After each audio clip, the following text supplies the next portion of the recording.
I welcome you all with my love and respect.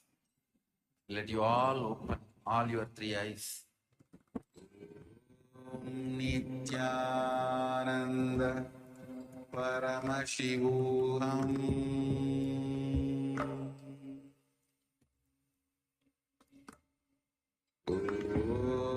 Nithyananda Paramashivoham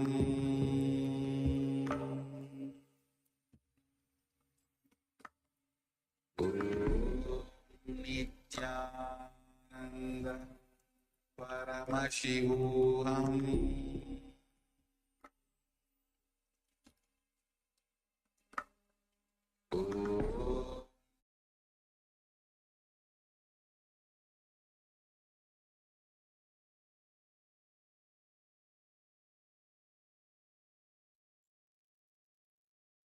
Nithyanandam, to all participants, that was a very beautiful session Swamiji spoke, right? How knowing the Panchakrityas of Paramashiva gives you Ishwaratva. Is everyone understanding this? Knowing that you are the Ishvara of Paramashiva, understanding the Panchakrityas of Paramashiva, you become Ishvara of your life. See, Paramashiva, right? See, Paramashiva is the source for this whole cosmos. Very beautifully Swamiji explained, right? How the Panchakrityas are happening in the universe. How beautifully, synergetically, simultaneously, spontaneously it's happening in the macrocosm. Not just that alone, even in the microcosm also it's happening. Whatever these Panchakrityas, whatever is happening in the macrocosm is happening even in the microcosm, in your inner space, in you. These Panchakrityas, Paramashiva manifests it, does it, the creation, the sustenance, the rejuvenation, the putting into delusion and liberation. Paramashiva continuously manifests it. And the same thing even we do. All of us have Paramashivanas and are constantly doing these. What is Ishwaratva? Swamiji beautifully spoke about Ishwaratva. What is Ishwaratva? Ishwaratva is that existence. Very beautifully, Swamiji shares that the existence of Ishwaratva, meaning the leadership quality, is nothing but the decision to own up to the principles of creation, sustenance, rejuvenation, delusion, and liberation in our existence, in your existence. Whatever is happening in the cosmos, see, whatever these Panchakrityas happening in the cosmos is happening in you. Owning up to that is Ishwaratva. You continuously are generating, you are constantly creating something in you. You are constantly sustaining it, constantly rejuvenating. Take yourself, for example. Your cells are continuously being created, sustained, then rejuvenated. And you yourself put yourself into delusion. When you see different choices, you put yourself into delusion. And finally, through your seeking, you take the decision to get liberated. You liberate yourself from the Maya matrix. See, these Panchakrityas are constantly happening in us, and deciding to own up for these Panchakrityas that are happening in us is Ishwaratva. Is everyone understanding, all the participants? How the Panchakrityas are happening in our own life? See, only when you own up. See, a little to understand how Paramashiva does this Panchakritya. Paramashiva does the Panchakrityas, the Big Bang, like in the macrocosm, right? The Big Bang, the black hole, the V hole, the Vishnu hole, and the delusion, the grey hole, and ultimately the. Understand, Swamiji says, Paramashiva's Panchakrityas, right? What he does in the macrocosm, he also does in the microcosm. See, owning up to the Panchakrityas of your life is to understand that you are Paramashiva. Whatever you are manifesting, understand Swamiji says, whatever you are manifesting, you are responsible for it as you are Paramashiva. Whether it is something internally, your thoughts, and all of the things internally, or any external situations that you're going through, you are manifesting the Panchakrityas. You create a thought, you sustain it, then you destroy it when a new thought comes. And those thoughts put you into delusion, and you also liberate yourself from the thought when you decide, okay, let me let go of it. These Panchakrityas are constantly happening in us as you are Paramashiva. And when you own that, you experience that Ishwaratva. You experience Paramashivoham, that Paramashivatva in you. See, to give an examples, it's all participants understanding how the Panchakrityas are happening in our life. See, to give an example, how Panchakrityas are manifesting the microcosm in our own cells being born in you, right? So, for example, science have very beautifully proven. Like, for example, if I just touch my hand, right? Okay, if I just touch my hand, millions of cells are dying and they are being born. It's a creation aspect. Or a mother giving birth to a child. That's the biggest creation she does. Or you finding, or you creating new friendship with your friends, or manifesting new friends, or manifesting a job opportunity. That's creation in your life, right? That's creation aspect. Now the sustenance, what you do, you breeding, you taking care of yourself, eating the food, taking care of yourself, then speaking to your friends and families, taking care of your family and having that healthy relationship, make sure it's going smooth, right? That's the sustenance aspect of it. Now the rejuvenation, understand, samhara is not destruction, no. Samhara is rejuvenation. It's getting rejuvenated. Like argument. But for a while, you're having this argument, but it's coming back. Like you're coming out, you're competing with it, with your friends. Or you're falling down and you're hurting yourself. It's like a rejuvenation process for your body. Your skin may get damaged, but it again regenerates. The skin gets rejuvenated there, and the wound heals. Just like this, all the 5 Panchakrityas continuously are happening in your life. You decide, let now some opportunities may come in front of you. You decide, okay, you when you know something is against what your being wants. Maybe you know, okay, the best for me is to not smoke, but that's good for my health. But you decide, no, it's okay. I somewhere desire, I want to smoke. So you get into that. You put yourself into delusion. You put yourself into that, knowing that it is not good for you or that is not what your being wants. And then when you realize, okay, let me let go of this. Let me drop any incompletions, or let me drop any patterns. Let me let go of all the suffering that I'm going through. That you liberate yourself. Are each of you understanding? Any questions? Do any of you have any questions? So, each only for the Panchakrityas manifesting in your life. See, when sufferings have been adding to our life, right? When sufferings are there in our life, what we do? Simplest reason what we do, we blame God. Say, God, you only gave the suffering to me. Why are you putting this suffering on me, right? How many of you have done this in your life earlier? Before coming to Swamiji, you blame a God. After coming to Swamiji, you'll be like, Swamiji, why are you manifesting the suffering for me? You thought you'll help people. Why are you manifesting? How many of you have this? Right? If anything good happens, you take that. Okay, I'm the one who's manifesting. If anything negative happens, you blame it God. You blame it Swamiji. Many times we have done this, right? This is not the first time we have done it. Many times we have done this. But understand, owning up not just for the good things alone, even for whatever happening in your life. That is Ishwaratva. Paramashiva, not just alone, he owns up for every single thing, including the samhara he does, he owns up to it. As Paramashiva, we can't just only take only the good aspect for it. No, even the bad aspect also. I'm not saying it's like the bad aspect. It is yet to be a good aspect. That's all. See, any suffering manifesting in your life is nothing but a reminder to you to own up to your Panchakrityas. To give an example, Like, okay, I request any of the participants to post an example to understand this better. It can be anyone. Ma Anandeshwari, Rahul Kanaya, Ma Maluhya Mauna, Ma Kalili Wong. Any of you can post?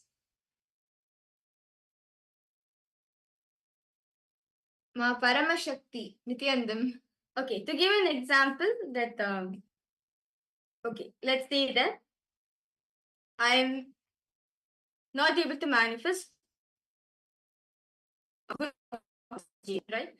All of us want to manage JP Narayan, right? So that's one of the biggest thing we all of us want to a desire which we want to manifest. Now, what is happening in you? You're not able to manifest a good job for yourself. You're not able to manifest that much worth of income where you can even make an initial payment for it. But understand, even this is also your manifestation. First and all participants need to understand, if you just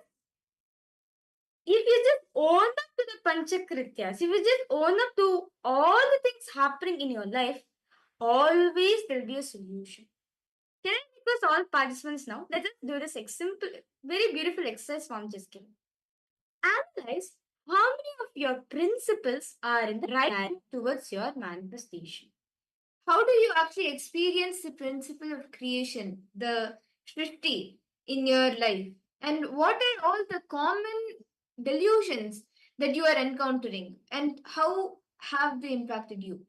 How each of these are happening in your life? Can I request all of the participants to please spend on? Let us analyze whether all the things which are manifesting in our life, all the principles which are manifesting, right, are they manifesting in the right direction for you or not? Just analyze this.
Nithyananda, I hope all the participants, all of you have been able to write down where in your life you are doing the principle of creation and all the obstacles that you face in it and how you are actually manifesting that creation aspect.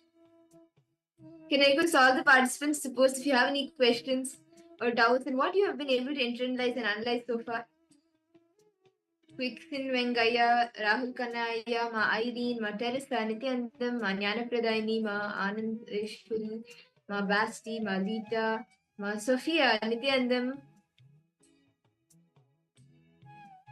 Okay. Ma Shobana Saxena, you can also post, Ma. Okay. So, it's all participants. I request all participants to post for any questions, any doubts you have. Do feel free to post in the chat section. Ma Sophia Yunzi, Nithyanandam to you. Okay. So, in this session, right, all of us did the Panchakrityas. Like all of us analyzed whether the principle, meaning whatever we are manifesting in our life, is it according to the right direction?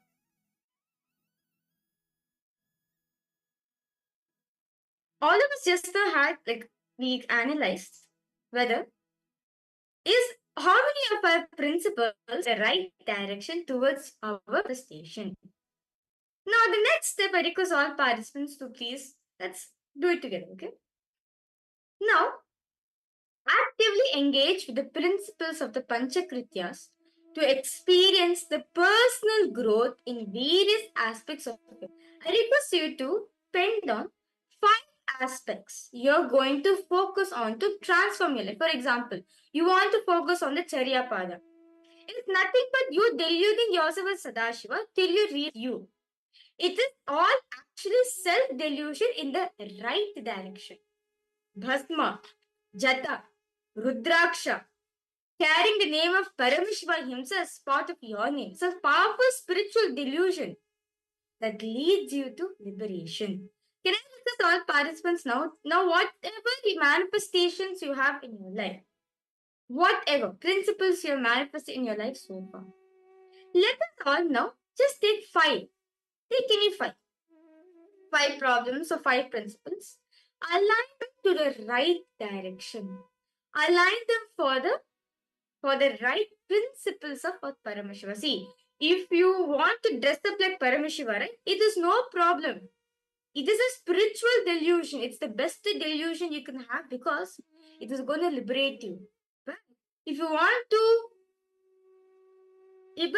to dress up by somebody else, like the models, the actors or actresses, you're only deluding yourself more. You're not going to get liberated.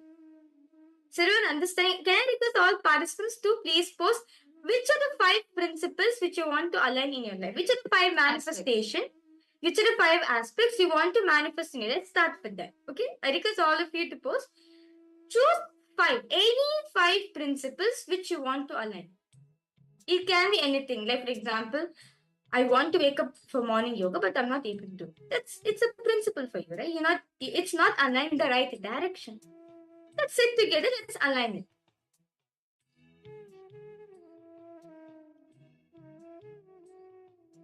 So far is all participants understanding? Any doubts, any questions? Nitya Paramashiva Shakti, Ma, Nithyananda? Do you have any questions, Ma?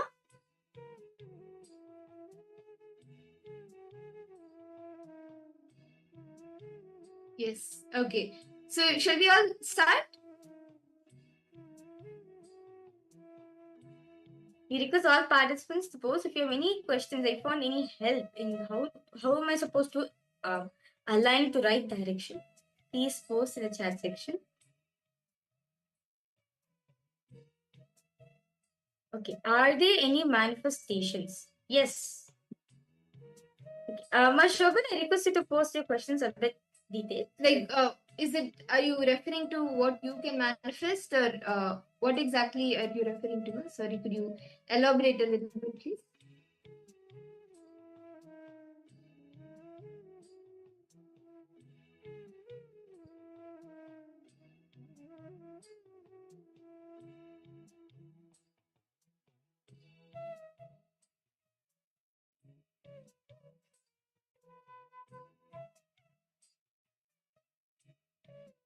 You see, there's so many things which happens in our life, right? There's so many principles that are manifesting in our life that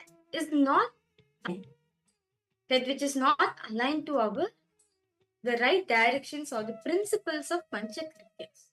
This time we align them. See, only when you own up to it. Ma Shobana, I request you to give an example. If you can give an example so you can understand it better.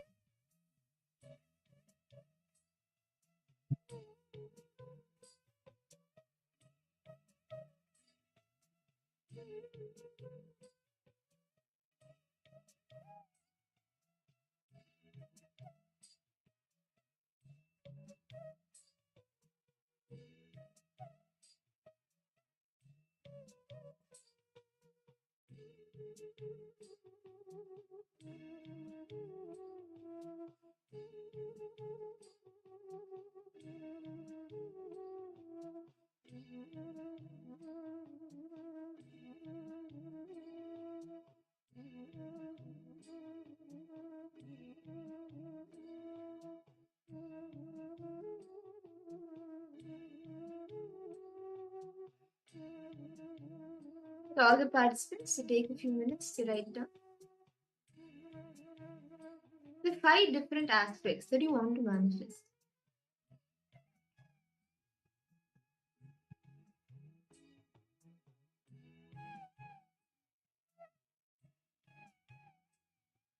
Okay. Rahul Kanaya, it's fine. If you yes. like to, you can post it here. If you're comfortable, and even if you can post private, read it out loud, then you can be rest assured. If it's in private chat, we will not be reading it out loud.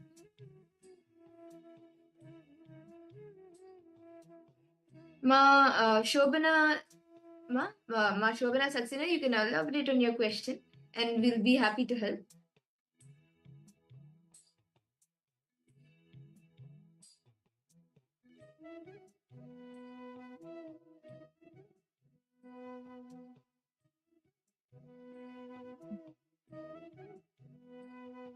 Just by aligning, just by deciding to align all your manifestations, that itself will make you manifest Ishwaratva. See, understand Ishwaratva is nothing but what? Owning up for the Panchakrityas that are happening in your life. Just by bringing awareness into all these fields, you are going to manifest whatever you want. Just like, see, Paramashivoham. Paramashivoham, he manifests anything he wants, right?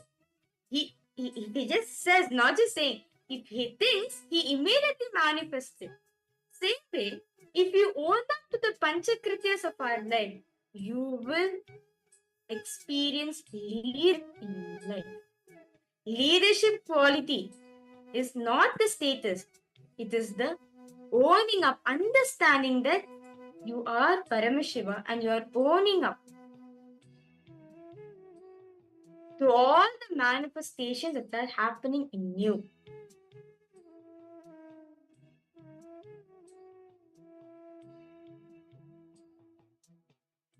Are each of you understanding how you can manifest that leadership consciousness, the Ishwaratva in you? And how the Panchakrityas, the 5 cosmic actions, are continuously happening in you. And when you own up to that, you experience the Ishwaratva.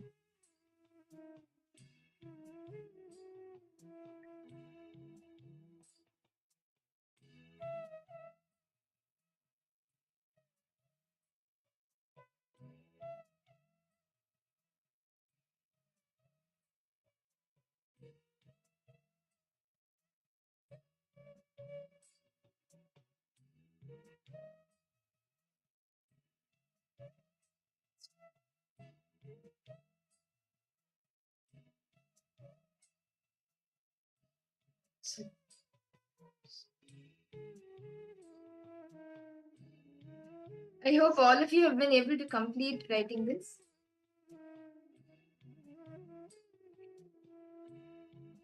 And with that, with the understanding that the Panchakrityas are happening in us continuously, spontaneously, synergetically, and simultaneously, with that understanding, let us all now enter into the power manifestation. See, actually, the power manifestation also is you enter into the higher space where Swamiji flows through you. And during this time, also the Panchakrityas, Paramashiva is manifesting in you. You are creating that space of oneness, you are actually manifesting that power. So, let us all do another exciting round of breath. Rahul Kanaya, I think you may be excited as in the last round you were getting it quite close. And this round also will be manifesting the power of breath, but a little bit different. What we will be doing is we will be giving all of you a name of a painting, a name of a art.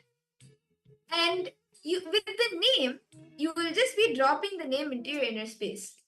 And you will be asking Swamiji, what is this art? Like, what is the details of this art? If it's a painting, what is the painting? What colors are there? All the details about this, who is the artist? You can start scanning and see. So I request all the participants to please sit straight, chant the Mahavakya. And we will be projecting a name of an art. It's called Pleasing. The name of this art is Pleasing. And you can now chant the Mahavakya intensely and start scanning. What is the details of this art?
spiritual lullaby for samadhi, and suprabhatam, wake up call, wake up song for Paramashiva.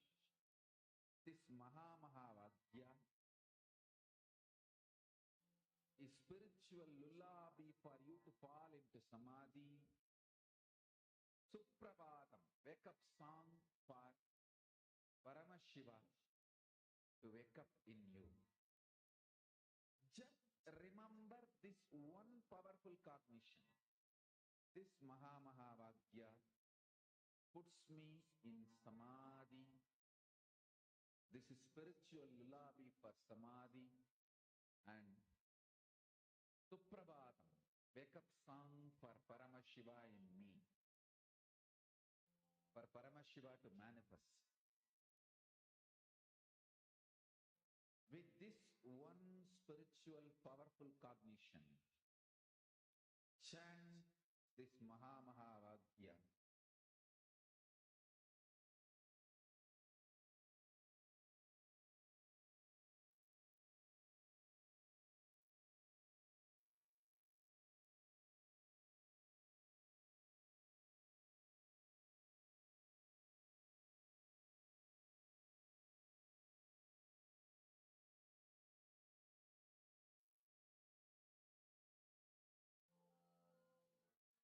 Mahavagya, spiritual lullaby for samadhi, and Suprabhatam, wake up call, wake up song for Paramashiva, for Paramashiva to manifest. With this one spiritual powerful cognition, chant this Mahavagya. Om Nithyananda Paramashivoham. Om Nithyananda Paramashivoham. Om Nithyananda Paramashivoham. Om Nithyananda Paramashivoham. Om Nithyananda Paramashivoham. Om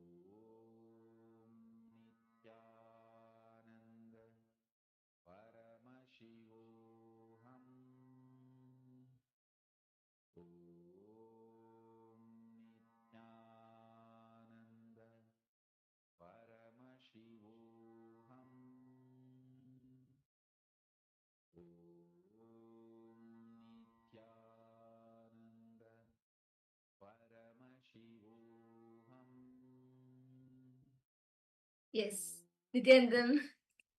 Now, I request all the participants to please post in the chat what was the image of that was being projected. What was the image, or what was the art of pleasing? Can I request all the participants to post what were you able to see as the art? Who drew it? What was there in the art form? Like what was painted? Can I request all the participants to post whatever you saw, whatever Swamiji revealed to you?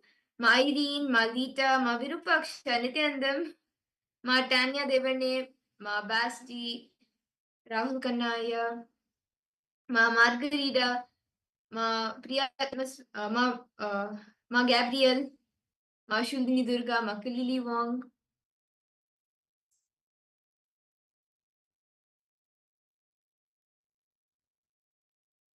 What did Swamiji reveal for each and every person's for painting pleasing? Can I request all of you to post? Yes, Ma Shundini Durga, Nithyananda. Can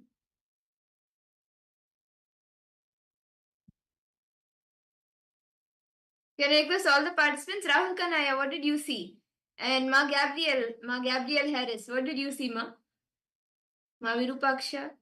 Okay, Ma, I saw some face, water, mark, mat, and letters, okay? Okay, that's nice. Any colors that you were able to see?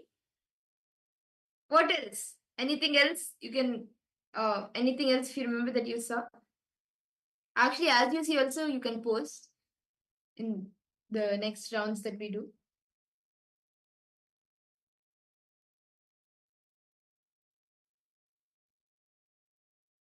Okay, glaciers, brown, white, and a house. Okay. Who else? Ma Virupaksha, did you see anything? What did you see, Ma? Ma Irene Lemos, Maldita. Okay, Rahul Kanaya has posted white, blue, grey, and red. Okay. Okay, that's nice. So shall we all see the answer now? Of what was the art? Pleasing? Okay, so this is actually a famous painting done by Raja Rama, and pleasing is a painting produced by him. In this painting, the artist depicts Draupadi, who was the wife of the Pandavas, bewailing her lord to carry milk and honey to the court of Kichaka. This painting can be viewed at Sri Jayachama Rajendra Art Gallery, which is in Jagan Mohan Palace in Mysore, Karnataka. So, Rahul Kanaya, that's nice. You're able to see your face. Yes. And even Let's verify all the participants' answer. Yes, you red. saw red, and even Ma Gabriel. Okay, Ma Gabriel put the word pleasing, but I had to sign away. Okay. So even Ma Brown, white. Yes, brown and that's white. very true, Mama. Female face, and I saw female face. Wow. Yeah, actually, you should have said this fully. You should have said this earlier. That's why you should not guess or bring your mind in. Whatever you see, you should say that without filtering anything. So okay, next time, whatever you see without filtering, just share that. And I think maybe if you actually manifest this power 21 times a year, you will actually have a breakthrough, like the breath, length and breadth power. So that was a very beautiful power. Rahul Kanaya, I just want to ask you a question. Like, are you like a creative person or something like in your small or even now? Like, do you like to do some kind of designing or some art related thing? Yeah. Because Some creativity. actually, usually even in these field.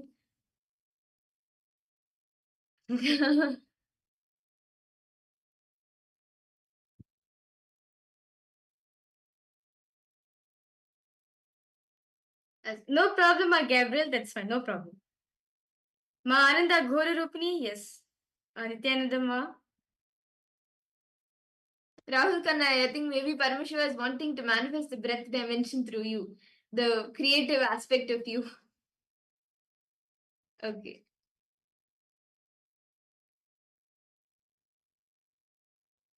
Okay. So the next session is actually going to be a very is going to be speaking about this is actually going the initiation. Oh, okay. Rahul Kanaya has posted. Yes. So the next session is actually going to be initiation, which all of us are going to be receiving today. As in this session, we learned, right, the Ishwaratva. Right? Ishwaratva starts to manifest when you own up for the Panchakrityas of your life. Now, Swamiji says, owning up to the Panchakritya makes us Ishvara and experience Tatatha, easiness. What is easiness? Easiness is the space in which you're established in. It's actually a very beautiful session. So let's now enter into this beautiful session.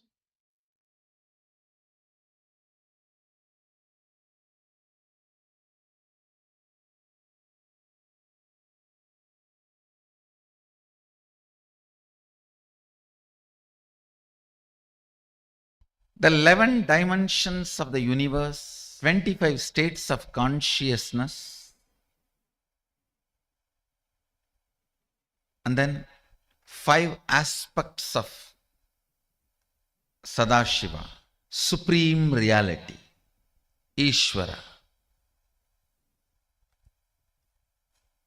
creation, operation, rejuvenation.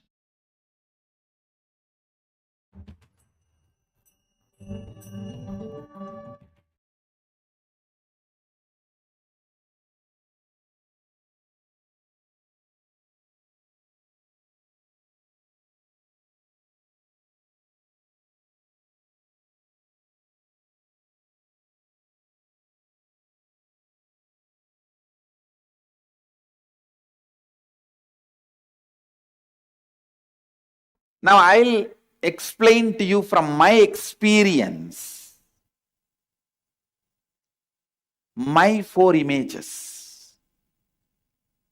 The inner image I have about me. Once I try to check what exactly I feel about me. And I looked inside, I saw that shunyatva. Means everything is. That isness is what I feel as me. Listen. The vast isness. That is what I feel as me inside me. That is my inner image. How I project myself to others, all of you. The person who is here to transmit that experience to all of you. You can call me as a teacher, guru, incarnation, enlightened being. That is up to you. As per your experience. If you experience my teachings, you can consider as teacher. If you experienced my initiation, you can consider as guru. If you experienced my energy, you can consider as enlightened being.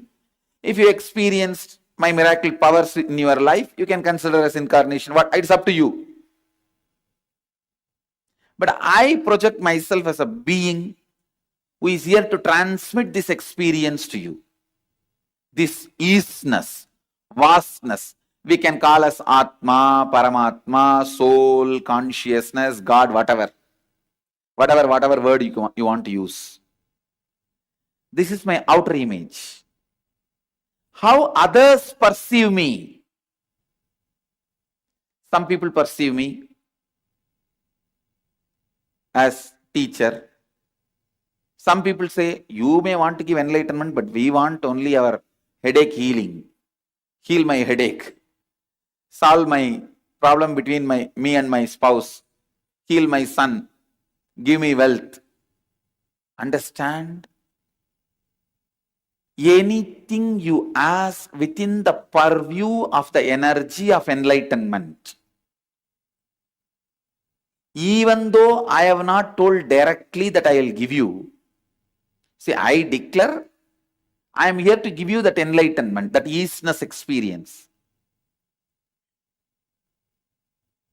Even though I have not told directly that I will heal your headache, back pain, relationship problems, even though I have not told directly, if you expect, I am responsible for it. Because if somebody can give enlightenment, surely he can heal your headache. Because for enlightenment, if I have to give you 1000 volt energy, spiritual energy, to remove your headache, I have to give only 0.5 volt energy.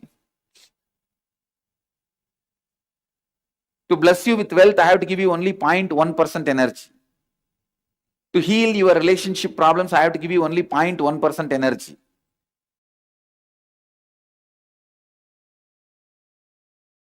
Listen.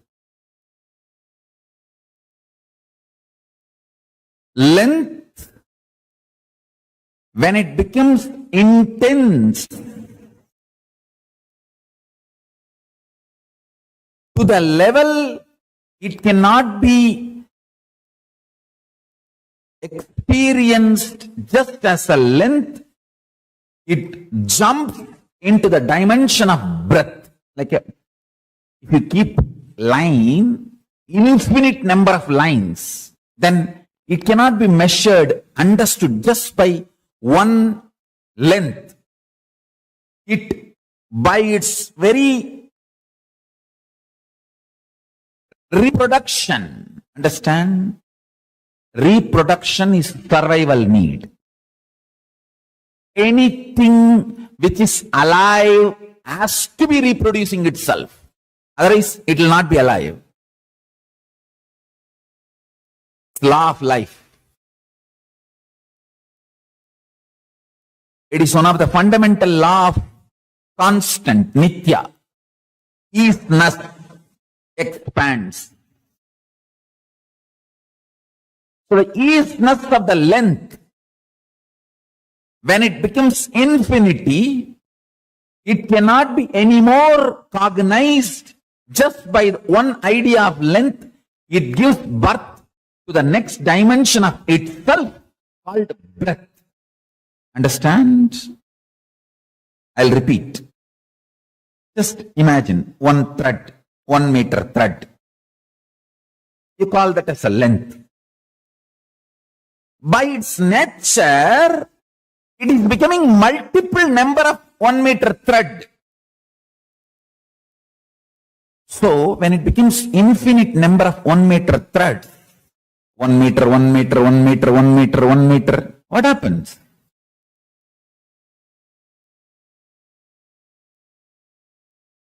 It cannot be measured, cognized, understood anymore by this one dimension called length. So it gives birth to its next dimension, breadth. All the threads are kept. So now length and breadth is formed. Now, because of its very nature of existence as a survival need, the length and breadth, both of them are continuously giving birth, multiplying. Understand? Even if you are a sannyasi, only when you reproduce more sannyasis, means making more people sannyasis, you are living sannyas life. Otherwise you are not sannyasi. Be very clear. Anything by its survival isness has to reproduce and expand. If you are a man, you are going to reproduce another human being. If you are sannyasi, naturally you will be producing the consciousness of sannyas in so many people's life, and so many will becoming sannyasi. How many become sannyasis is the proof of your integrity to sannyas. Understand? This is law of life. Success for a normal grihastha is what he achieves. For a sannyasi, success is what he inspires others to achieve. So, only if you are intensely making more people sannyasis, you are really in the isness of sannyas. Otherwise, maybe you will be sannyas, not is sannyasi. The isness multiplies by its existence. So the length by its isness multiplies. When the multiplication breaks a point, it gives birth to the next dimension, length and breadth. Then these two go on multiplying. They give birth to the third dimension, means tons and billions of 1 meter thread kept. So length gives birth to breadth, and length and breadth multiplying gives birth to depth. Understand this example? This is the way the dimensions manifest and gives birth to the next dimension. Length gives birth to breadth. Length and breadth together give birth to depth. And length, breadth, depth together give birth to time. That is why I am saying time is not linear. There is no past, present, future. There is only time. What you perceive now as your experience, like you are inhaling and exhaling, you call as present. What you can recollect from your stored memory, you call as past. What you expect or hope inside your head, you call as future. Understand? That is why I am saying 99% of us live 99% of our life inside our head. So keep it worthy to live. No shit inside the head.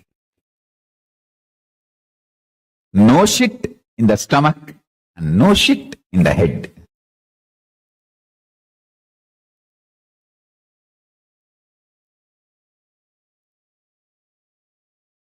Time is not linear. Time is not linear and time does not move. The measuring scales should not be equated to content. Liter is a measuring method. But you cannot say 1 liter milk is 1 liter. No. Milk, the content. Liter is measuring mechanism, methodology. So minute, hour, day, week, month, this is measuring methodology. Do not be deluded by attributing measuring methodology to the content. So I will use two different words. Time is a measuring methodology. Kala is the content. Now, person who understood Kala does not move. Does not move. No past Kala, no present Kala, no future Kala. Kala, that's all. The measurements used to measure time, like how we have measurements, meter, liter, kilogram. How the different measuring methods are there, same way, second, minute, hour, day, week, month, year. All this are just measuring methods. Listen. Measuring methods should not be misunderstood as the content itself. Content time does not move. If you see in the screen now, it shows as if I am moving. But I am not moving.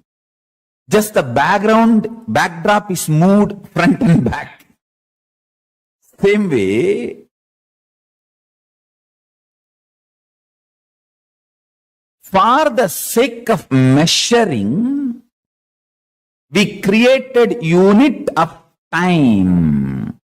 Second, hour, day, week, month, year.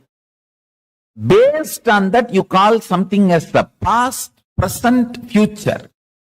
Based on that, you come to a deluded idea, time is moving. No. No. There are some understanding all of us have. It should be called as the social understandings or social law or law of the country. How much a social law is true only for that society, law of the land, the country is only true for that country. Same way, I should say, there are something universally human beings, all human beings accept. Maybe to that level, time idea can be accepted. Like a second, minute, hour, day. This is accepted the whole globe by all human beings. So, you can use this to understand about time, but don't be deluded. Time is actually linear and moving. No. Understand? Collective human understandings are not cosmic reality. So, Kala is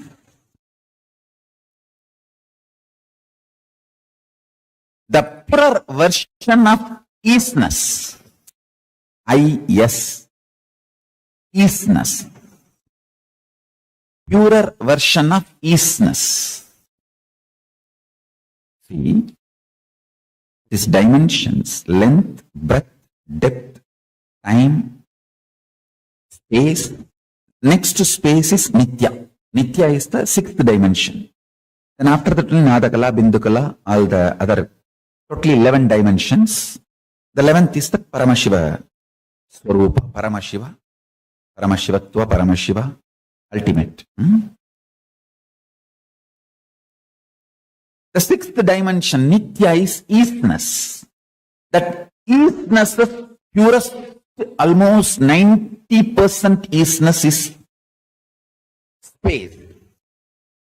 I should say 80% isness is Kala, time. Alright, time is a poor word, but anyhow, I am using it. Kala. Not the unit of time, time. So be very clear. The whole humanity knows only unit of time, but not time itself. You may know the liter, but not about the milk. Don't misunderstand the measuring unit into measured content. The delusion of thinking. The measured content in the language of measuring unit led to the confusion that time is linear and it has past, present, future. Forget about it. Time is. It is neither static nor really functioning. Life is not alive just inside your body, in your every action, in your every decision, and its impact on the others' world. That is why when you can impact more people, you feel more alive. Listen.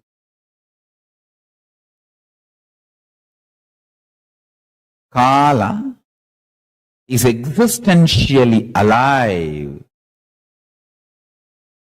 when length grows exponentially, it gives birth to breadth. When breadth grows exponentially, it gives birth to the dimension depth. When length, breadth, depth grows exponentially, it gives birth to the dimension Kala. And when length, breadth, depth, Kala, all of them grow exponentially, they give birth to space, dimension.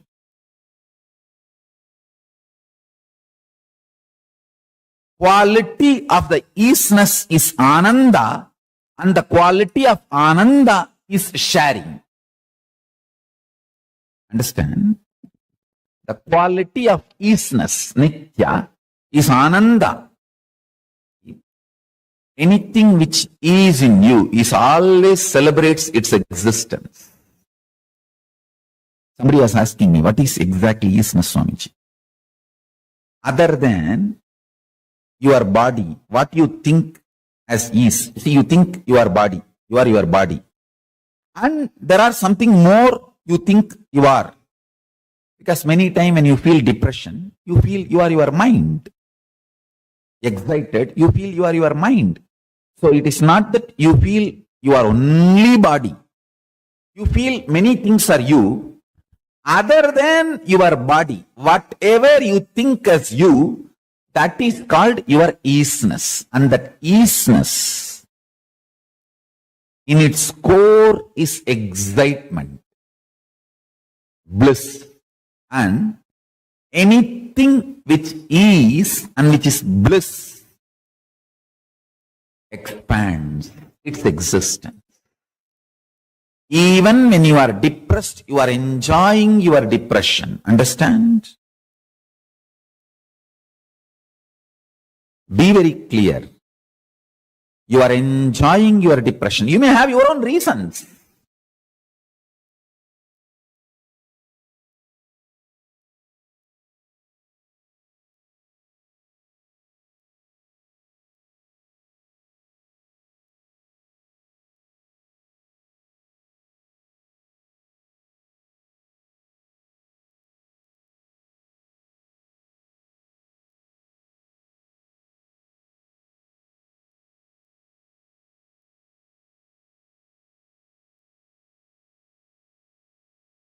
Listen to this one truth. Enjoying your depression, you will reproduce more depressed people. If you are enjoying your easiness, you will reproduce more easiness. If you are enjoying your sannyas, you will reproduce more sannyasis. That's it. Easiness celebrates its existence, and anything which celebrates its existence reproduces by its very nature. Principle of existence of Ishvara is owning up for the creation principle you created, sustenance principle you created, destruction principle you created, delusion principle you created, liberation principle you created. Just see your life. I will start teaching you from Pindanda, your life, so you understand this. Owning up is the Adhomukha. Sixth phase means the unmanifest phase of Paramashiva. Understand? First,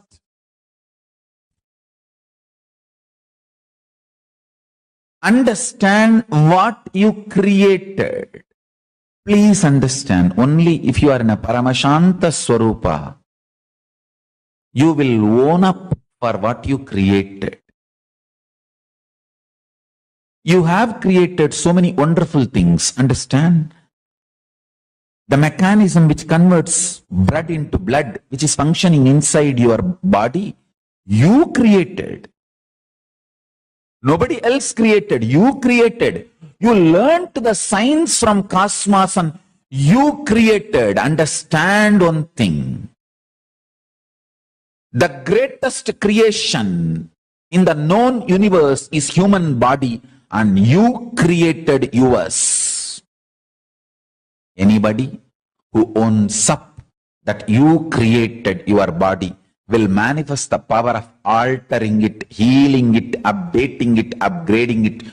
All the powers related to altering, manipulating, upgrading, awakening, healing, powers related to body.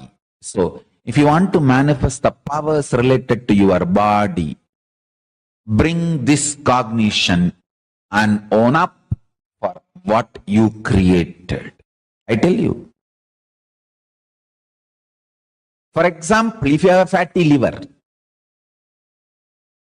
sit with your liver and say, yes, I created it. What for I created? Did I put myself in some delusion and allowed this to be created? Or did I actively cooperate and created this? What for I created this fatty liver? Just see, I tell you, owning up starts healing. And I tell you, fatty liver is such a simple problem.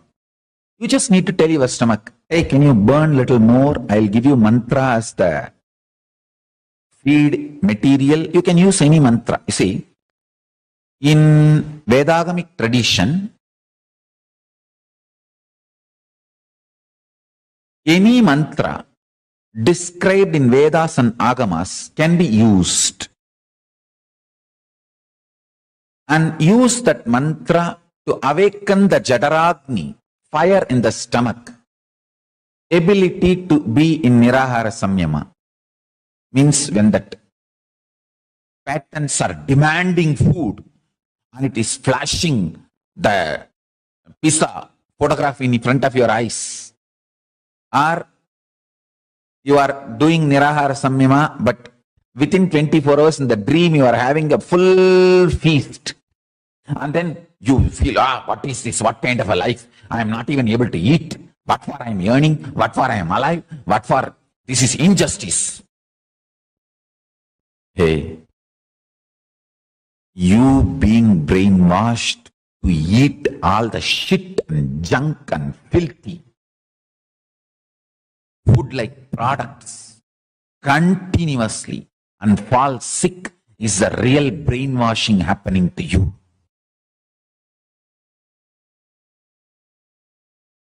Nirahara is not brainwashing you, it is stomach washing you, detoxing you.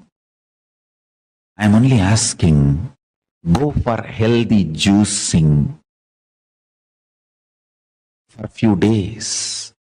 When the patterns are pushing and demanding, aggressively forcing you to eat, and you being in Paramashanta Swarupa and managing Nirahara is a power, conscious power. When the tamas, inertness, dullness, Mudevi, you should not even give the title Devi for it. Inertness, tamas is pushing you to the bed. And depression, literally sulking and sucking your energy. You waking up and deciding to do yoga and start doing is a power. How much ever abuses, attacks, injustice, pains you may feel in your life, but sitting and connecting with Paramashiva and doing puja is a power, conscious power, conscious resources. Understand? You would have manifested so many conscious resources. Own up for it. When you own up what you manifested, what you created, what you are sustaining, what you are destroying, and how you were deluded and where you are still deluded, and how you need to get yourself out of delusion,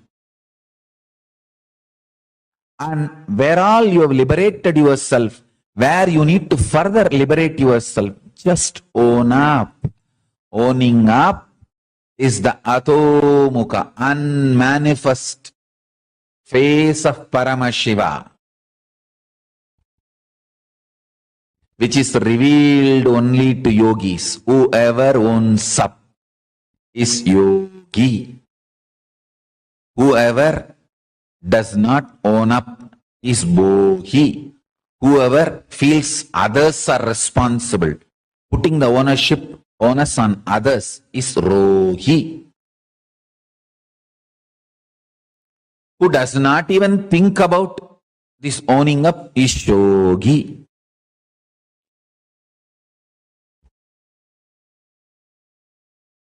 When you own up,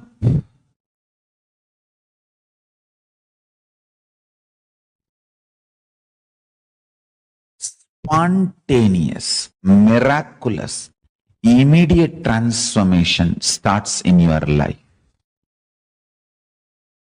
Understand?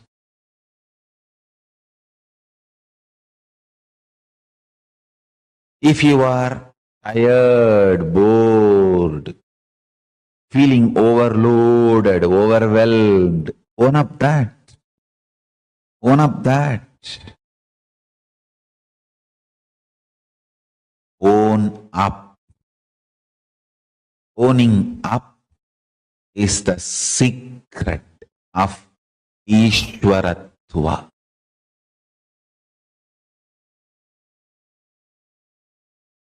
One beautiful thing in your life is, if you own up now, even the past is recreated. Understand? Even the past is recreated because past is not dead as you think. Past tense is dead, but past is not dead. Future tense is yet to manifest, but future is not yet to be manifested.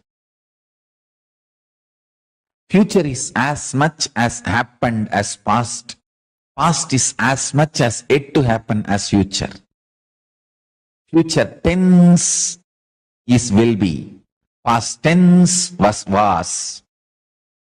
But past was not was. Past is. Future tense is will be. Future itself is not will be. Future is. Past, present, future is. Past tense was. Future tense will be. But past, present, future is. Tatata. Nityatva. Isness.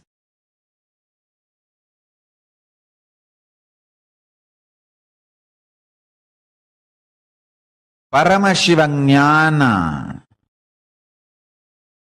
the ultimate revelation,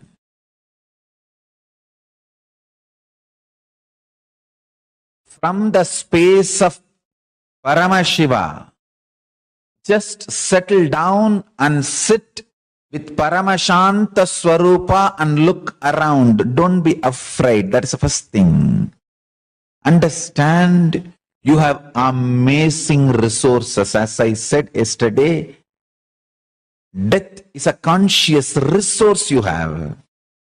You need to know, once you have manifested human body, the whole science of manifesting human body is in your bio-memory. You already have the technology, methodology of manifesting human body as part of your consciousness. Nobody can take it away. Unless you decide human life is too much of torture, let me not create human body, nobody else can stop you creating human body. That is the beauty of Paramashiva's existence, compassion, grace.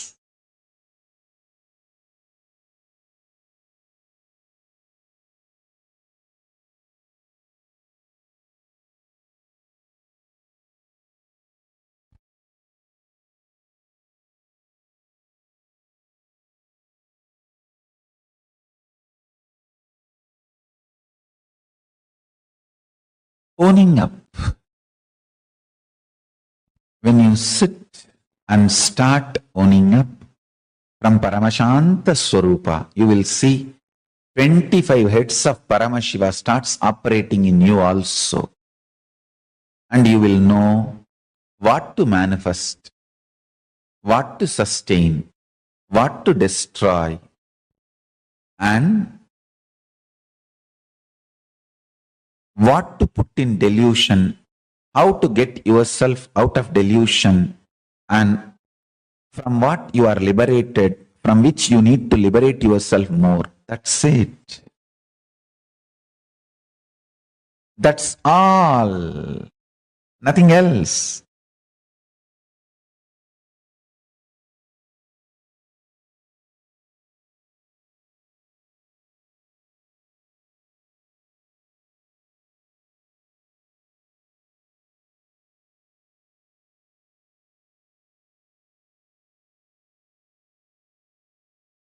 This owning up is the sixth phase of Paramashiva. Unmanifest, avyakta, adomukha, ajomukha, antimatter. All those words show the owning up phase of Paramashiva. When you own up, you are Ishvara.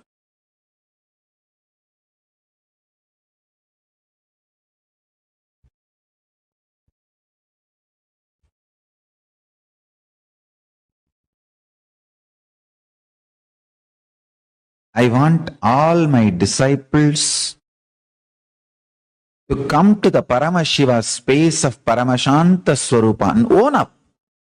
Yes, what we manifested, what we are sustaining, what are we destroying or rejuvenating, what is the components where we put ourselves in delusion and where all we need to pull ourselves out of delusion.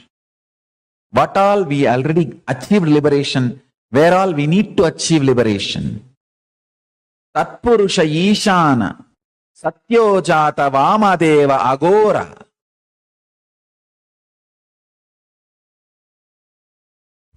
When you own up, you are Paramashiva, you are Ishvara. If you own up your life, you become Ishvara for you, Atmeshwara. If you own up a group of people, their lives, own up for them, you become Kulapati.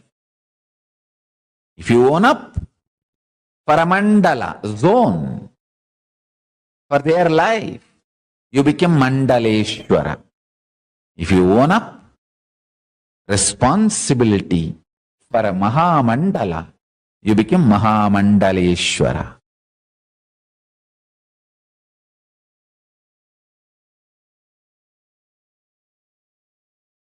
I tell you, I want all my disciples to take it very seriously.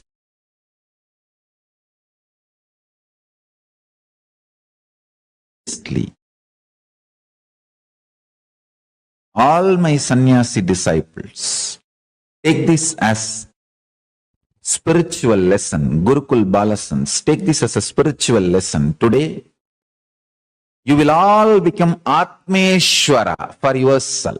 Yes. These are all the places I manifested as Swamiji wanted. These are all the places I did not manifest as Swamiji wanted. These are all the places I sustained myself as Swamiji wanted. These are all the places I did not sustain myself as Swamiji wanted. These are all the places I rejuvenated myself as Swamiji wanted. These are all the places I did not rejuvenate myself as Swamiji wanted. These are all the places I pulled myself out of delusion as Swamiji wanted. These are all the places I missed and put myself in delusion even though Swamiji warned me.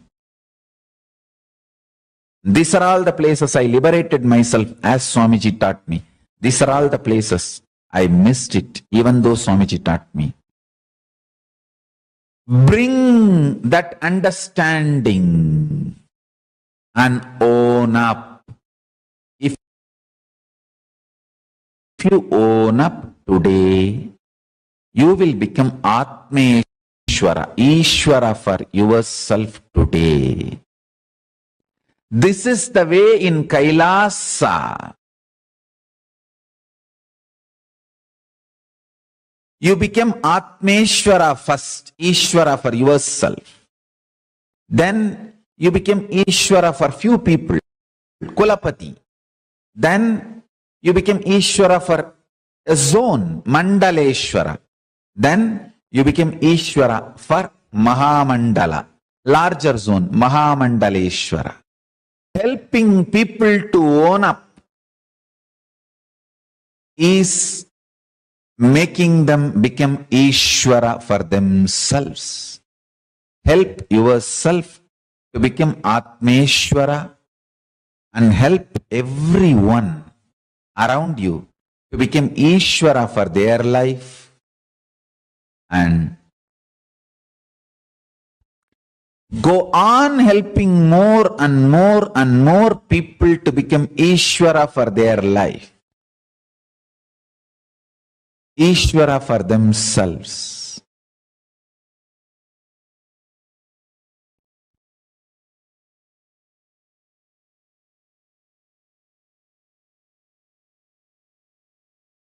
I tell you.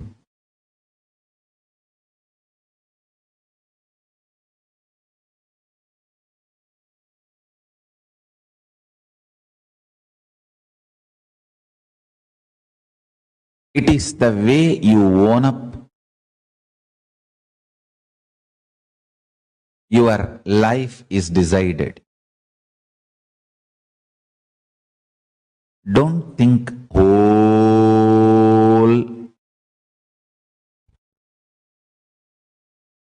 Don't plan to become Ishvara for the whole universe. Immediately first, become Ishvara for your life, Atmeshwara. Once you are successful, in few days actually you will be successful.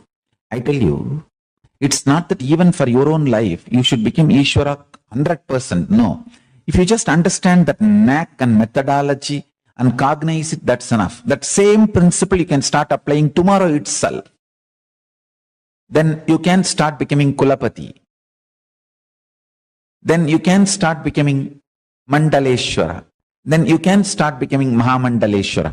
But start from Atmeshwara. Don't plan to start becoming Mahamandaleshwara first. First Atmeshwara, owning up, then step by step by step. Whoever decides to own up become gods of KAILASA. Whoever tries to put the blame on others manifests so much of delusion and violence, they become demons, rakshasas. Understand, vegaha, sanyoga, visesha virodhi. Action and reaction are equal and opposite. One side gods, other side demons will exist forever. But if you sit in Paramashanta Swarupa and start owning up, you will become Ishvara beyond these two, action and reaction. You will become Paramashiva, Parameshwara, beyond action and reaction. Owning up is the master key.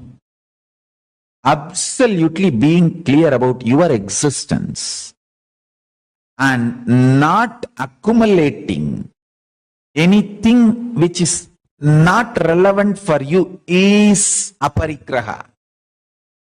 I am not saying don't acquire what is directly relevant to your existence. Have a comfortable life. Just decide not to accumulate things which are not relevant to your life. That's all. You will have aparigraha. The first step of aparigraha will start happening If you just disown what you really don't need to run your life, your existence. Oh, someday it may be needed for me. That is where the delusion creeps in. Delusion creeps in.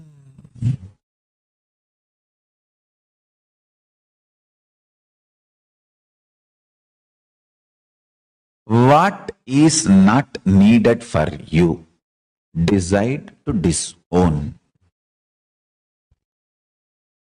I just know what is the freedom I need. I don't need freedom to walk around in the mall.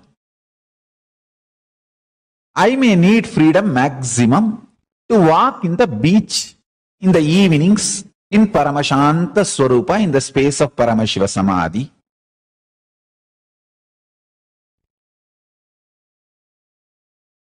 Being in the Samadhi, if it is the time when the moon will be bright, like from Dvatasi of Shukla Bhaksha to Panjami of Krishna Bhaksha, I just know what is my freedom. What is the freedom I need? So I choose my life that way. And I plan my life that way. So I feel I'm absolutely liberated, free. No one can touch my freedom, my liberation. I create the liberation I wanted. I create the life I wanted. I sustain the life I wanted. I destroy the things which I don't want and rejuvenate and manifest as I wanted.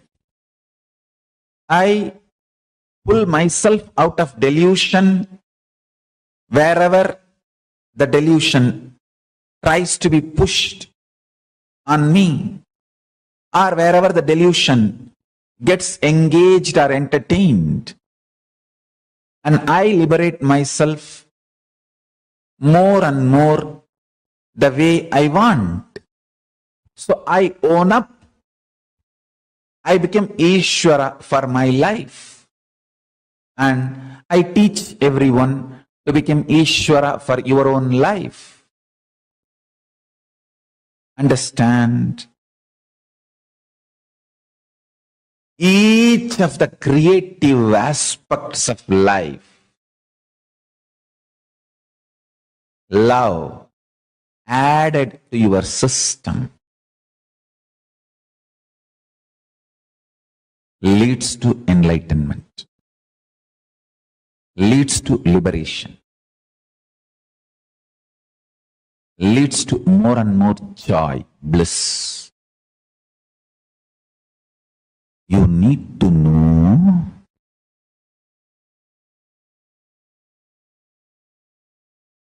life as such is beautiful, absolute Paramashiva. Understand? Whether the air you are breathing in or the people happening in the life is absolutely beautiful. You just need to know what you need to manifest, what you need to sustain, what you need to rejuvenate, what you need to pull out of delusion, what you need to liberate. That's it. Owning up is key.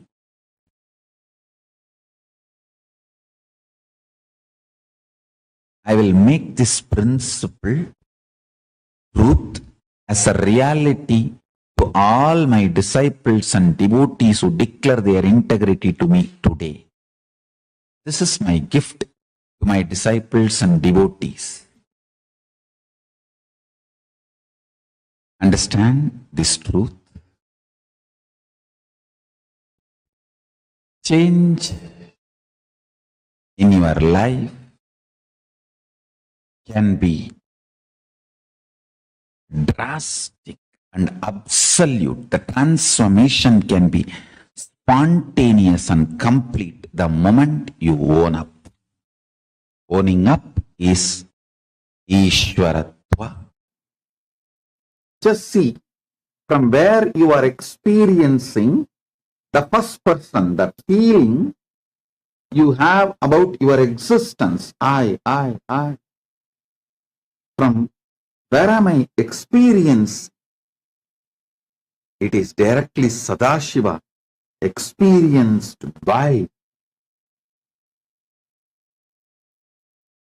your first person is your existence as you. You experiencing Paramashiva's first person in you is your first person. I am using different words and making you understand.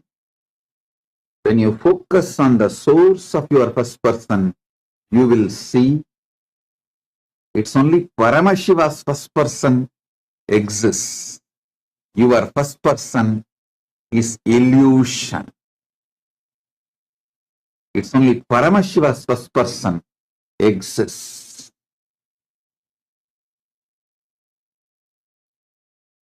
Realizing only Paramashiva's first person exists, your first person is delusion, is what is mastering the delusion. Realizing Paramashiva's first person alone exists is liberation. Your first person is just a shadow of Paramashiva's first person exists in you. Now, sit and focus on Paramashiva's first person who is residing inside your first person.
Nithyananda, that was a beautiful session, a powerful session on Tatata, the easiness, how we can experience that pure easiness in our life by manifesting the Tatata. See, what is Tatata?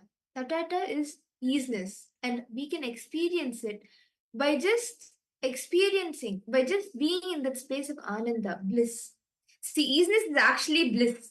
And if you're enjoying your easiness, you will reproduce more easiness. If you're enjoying the state that you are in, whatever state you are in, if you're enjoying it, you will experience bliss, Ananda, easiness.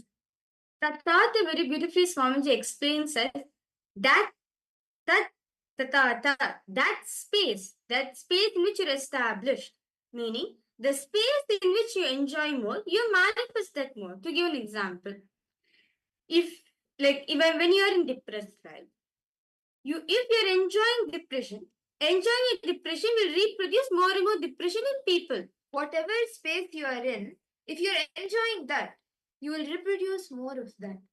So understand for all the participants, is something is repetitive in your life, it is reproducing in your life again and again and again, then you need to understand that you are cherishing it, you are celebrating that, you are in that space. See, tathata means easiness, meaning if you are cherishing that in you, you will reproduce that in the same thing. If you cherish happiness, if you cherish celebration, you will reproduce that only on yourself and others.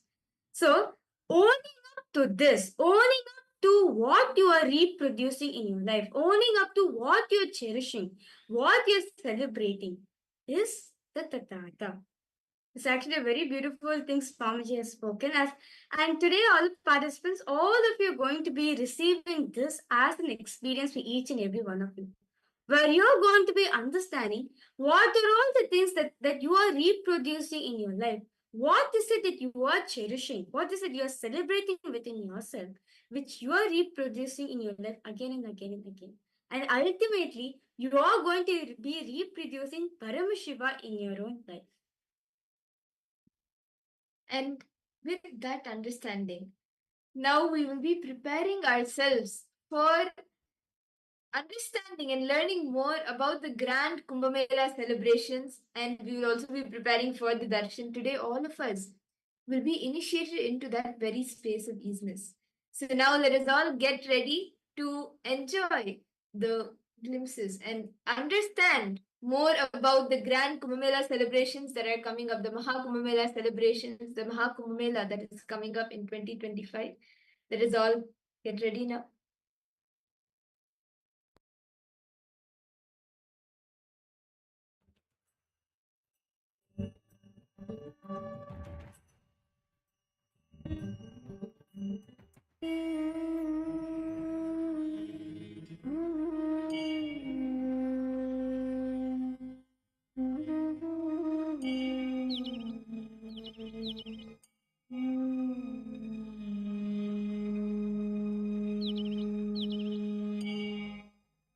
वंदनम Guru वंदनम Gurucharan वंदनम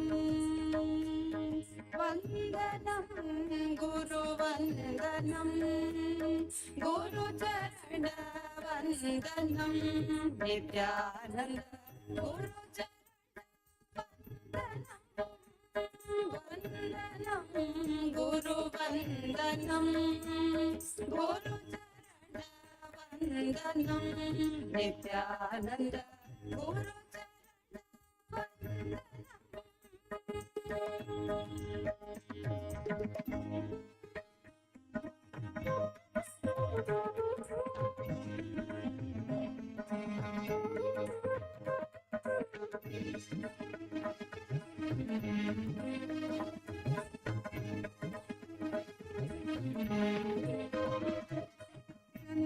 सार्थककरं गुरुदर्शनं वन्दनं गुरुवन्दनं गुरुचरणवन्दनं Nityanand गुरुचरणवन्दनं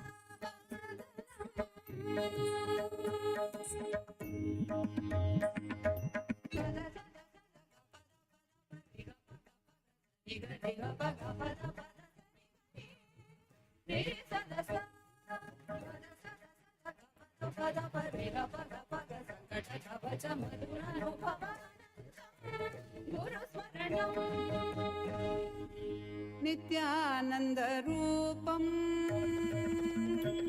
Nithyananda Rupam, Nithyananda Rupam, Nithyananda Rupam, Nithyananda Rupam, Nithyananda Rupam, Nithyananda Rupam, Nithyananda Rupam. Vandanam Guru Vandanam Guru Charana Vandanam Vandanam Guru Vandanam Guru Charana Vandanam Nithyananda Guru Vandanam Guru Vandanam Guru Vandanam Nithyananda Guru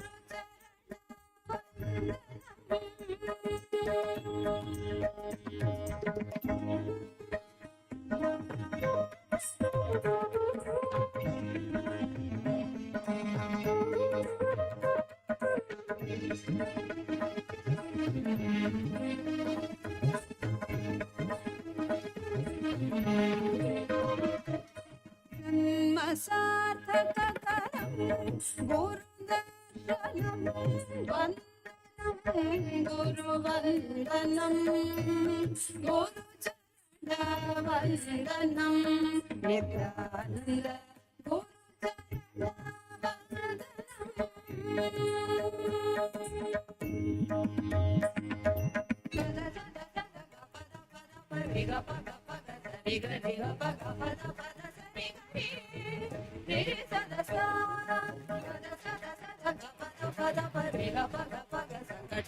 Chanda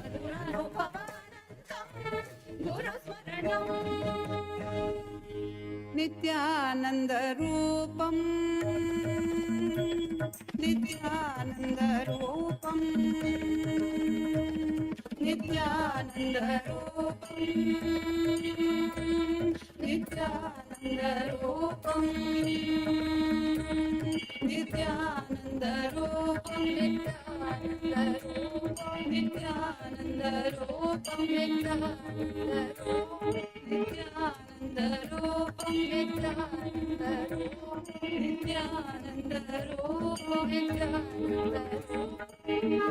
Vandanam Guru Vandanam Guru Charana Vandanam Vandanam Guru Vandanam Guru Charana Vandanam Nithyananda Guru Vandanam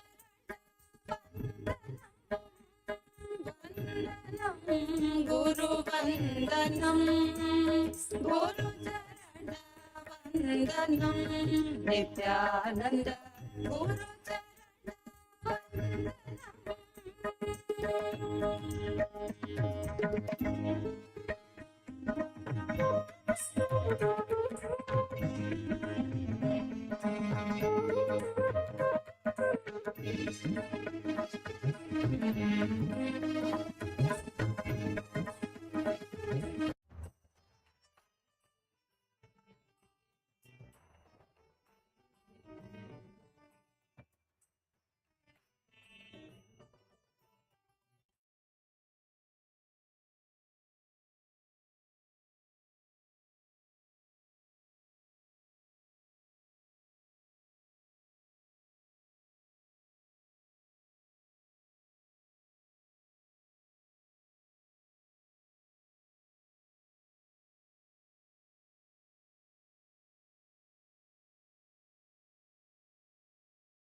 परमसुखदं केवलं ज्ञानमूर्तिं द्वन्द्वातीतं गगनसदृशं तत्त्वमस्याधिलक्ष्यम् एकं नित्यं विमलमचलं सर्वदी साक्षिभूतं भावातीतं त्रिगुणरहितं सद्गुरुं तं Namami.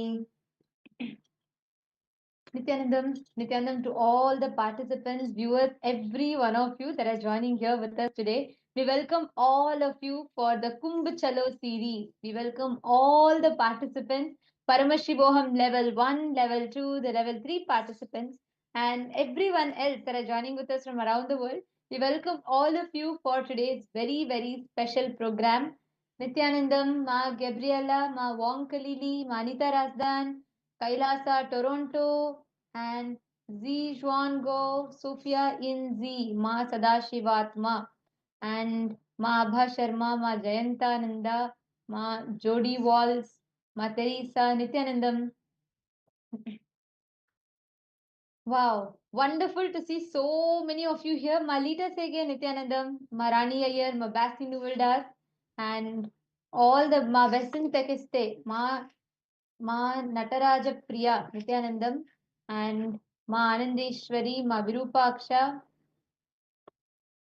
Ma Rekha Patak, Shiv Panditaya Nithyanandam. We welcome all the participants, viewers, every one of you for this very special Kumbh Chalo series.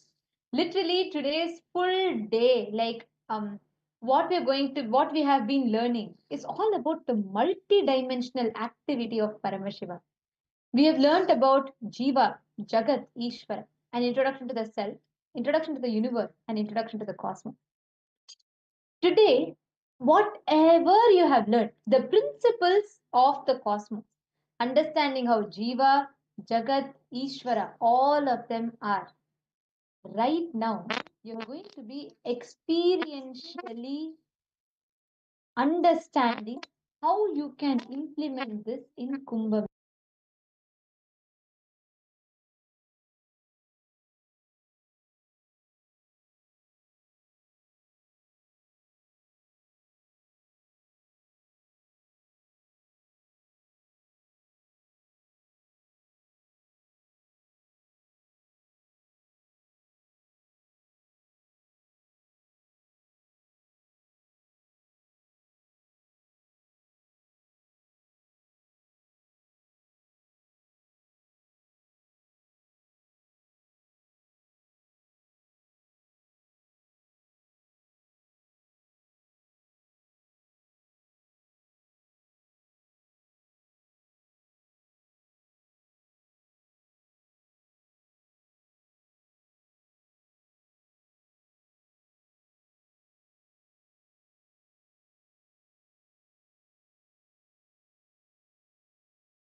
Technical glitch.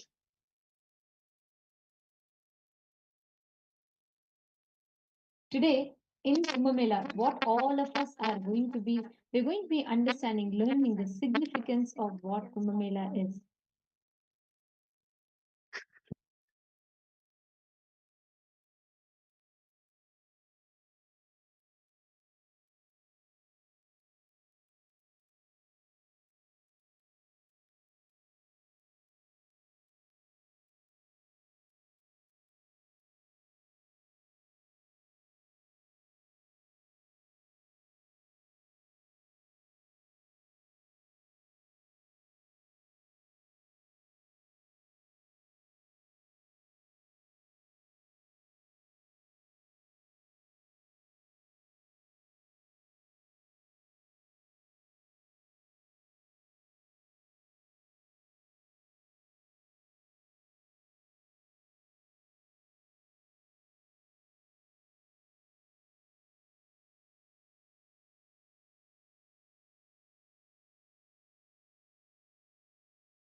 Nithyananda, sorry for the technical glitch. Hope all of you are able to hear us now. Yes. So, Ma Anita Razdan, Ma Maluhya Mona, Ma Jacqueline. Okay, so before we enter into our segment today, I'm going to start with asking all the participants here. How many of you here have already started becoming part of Kumbh Mela? How many of you here have already started joining Ma Suganma Swarupini, Ma Lita, Ma Liakori, Ma Martha Watson? How many of you have already started joining Kumbh Mela, signed up? Ma Asha Ramdas, have you already signed up for Kumbh Mela? Ma Jodi Wall, yes, I see your hands up. Anyone else? How many of you here have already signed up for Kumbh Mela? Can you all please let us know in the chat? You can leave a message in the chat. If you've already signed up for Kumbh Mela, please leave a message in the chat. Ma Gabrielle Harris has posted she has signed up and she has even attended meetings of Kumbh Mela. Excellent. Actually, all those that are here, as we talk live right now, we are having so many people who from around the world are attending the meeting, getting trained for them to be part of Kumbh Mela. So don't miss. And every one of you that are here, all the participants that are here, make sure you're all continuously, if you are having a chance, make sure you're not missing Kumbh Mela. Somehow, be that, do any kind of any logistical arrangement, whatever required, all that you can do. Now, I request all the participants here, anyone here who has not signed up still, can you all please post in the chat? See, one thing understand, this what opportunity you are getting the experience here in Kumbh Mela is something uncomparable. You can't compare it with anything else because this is a lifetime opportunity to experience that version of you in a raw, wild, crude manner. Something that you may have never ever experienced before, where a new dimension of you, which does not get affected by anything else, which does not get impacted by anything else in your life, and it just goes on like being there as a strength for you, where you understand what kind of a powerfulness you actually carry. It's a unique way where you get to discover the potential that you actually carry in you, because the way how like just to witness being part of what Swamiji is doing, and to experience that space that Swamiji gives to all of us, that Swamiji is continuously providing to each and every single one of us. It's like you experience that profoundness without putting any effort of separately from your side. How many of you are understanding this? It's like a unique experience that Kumbh Mela alone can give you, something that you can't get anywhere else.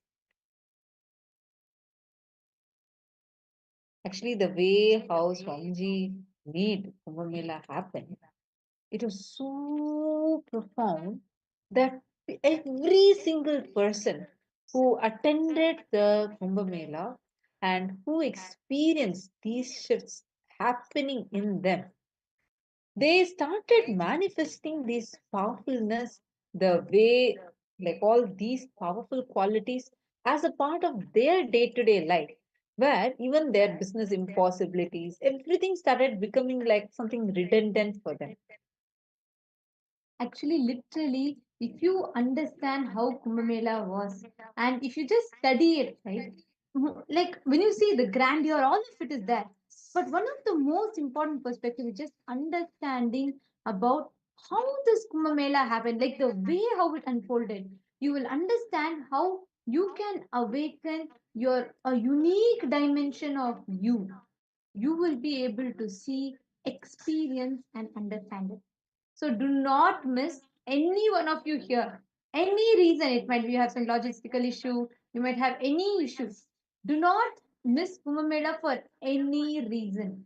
Just decide to be there and Swamiji will manifest the rest for you. Actually, the very fact that after 5 years is the first in-house program that we are having is the most exciting thing in itself because you're literally going to be in an ecosystem to receive that energy, receive that experience. All the participants that are here with us, how many of you have signed up? Can I request all of you to confirm in the chat? Anyone else is yet to sign up?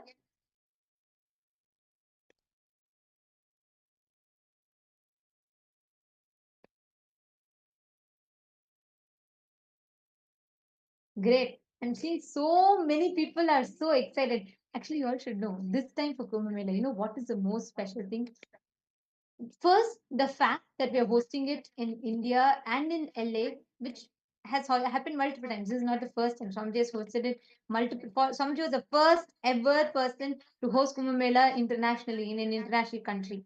And in addition to all of that, for the first time, as KAILASA, as the Hindu nation, officially we are conducting. See, so many Kumbh Melas, Swamiji led the whole Kumbh Mela as the supreme pontiff. Like Swamiji led it as the Mahamandaleshwar, as the king of various different kingdoms. But this Kumbh Mela, as the head of Kailasa, as the founder of Kailasa, Swamiji has established this whole Kumbh Mela, which officially for all the Hindus, it's like our country is organizing Kumbh Mela. Our Kailasa is organizing Kumbh Mela, and you are going to be a part of it. This is a history in itself to be a part of this grand Kumbh Mela. The very word, like in Kumbh Mela itself, is like the largest spiritual congregation on planet Earth. It is like when you try in to do something by yourself versus as a group when you experience it, there's group energy. That group energy has a profound impact. Kumbh Mela is where all the people, everyone come together for one purpose, which is to experience Paramashiva, but to experience Swamiji, to experience its super consciousness. When everyone comes together in one place, and I'm not talking about 1,000, 2,000, 10,000, no, not even 100,000, I'm talking about millions. When millions come together for one purpose, you can imagine the collective group energy, how this whole space is. And you're going to get to experience this profoundness in your life. See, how many of you have heard that more than the knowledge, the experience that you have matters a lot? Like people give so much value for the experience you have. Why? Not just by studying in school or in your college, studying few books, how many ever books you study.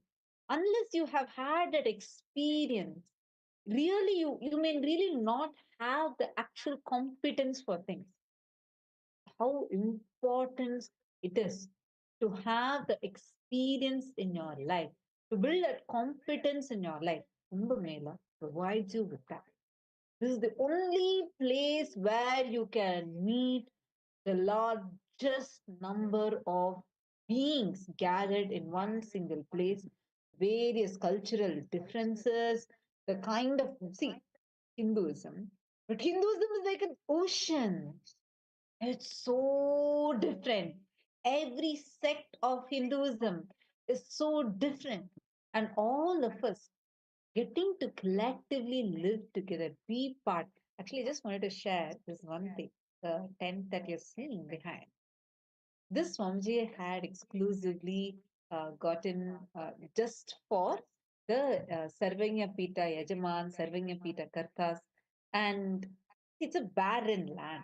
Right? We have been telling about how this barren land is the last few days.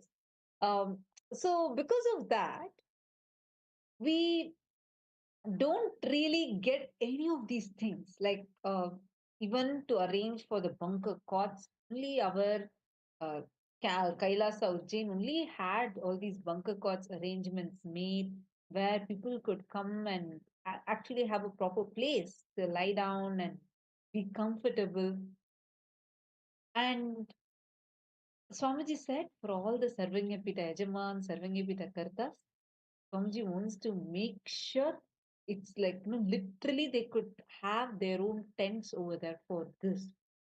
Swamiji actually researched all the best tents that were available and how to give the best, comfortable, most powerful, sweetest experience to the people.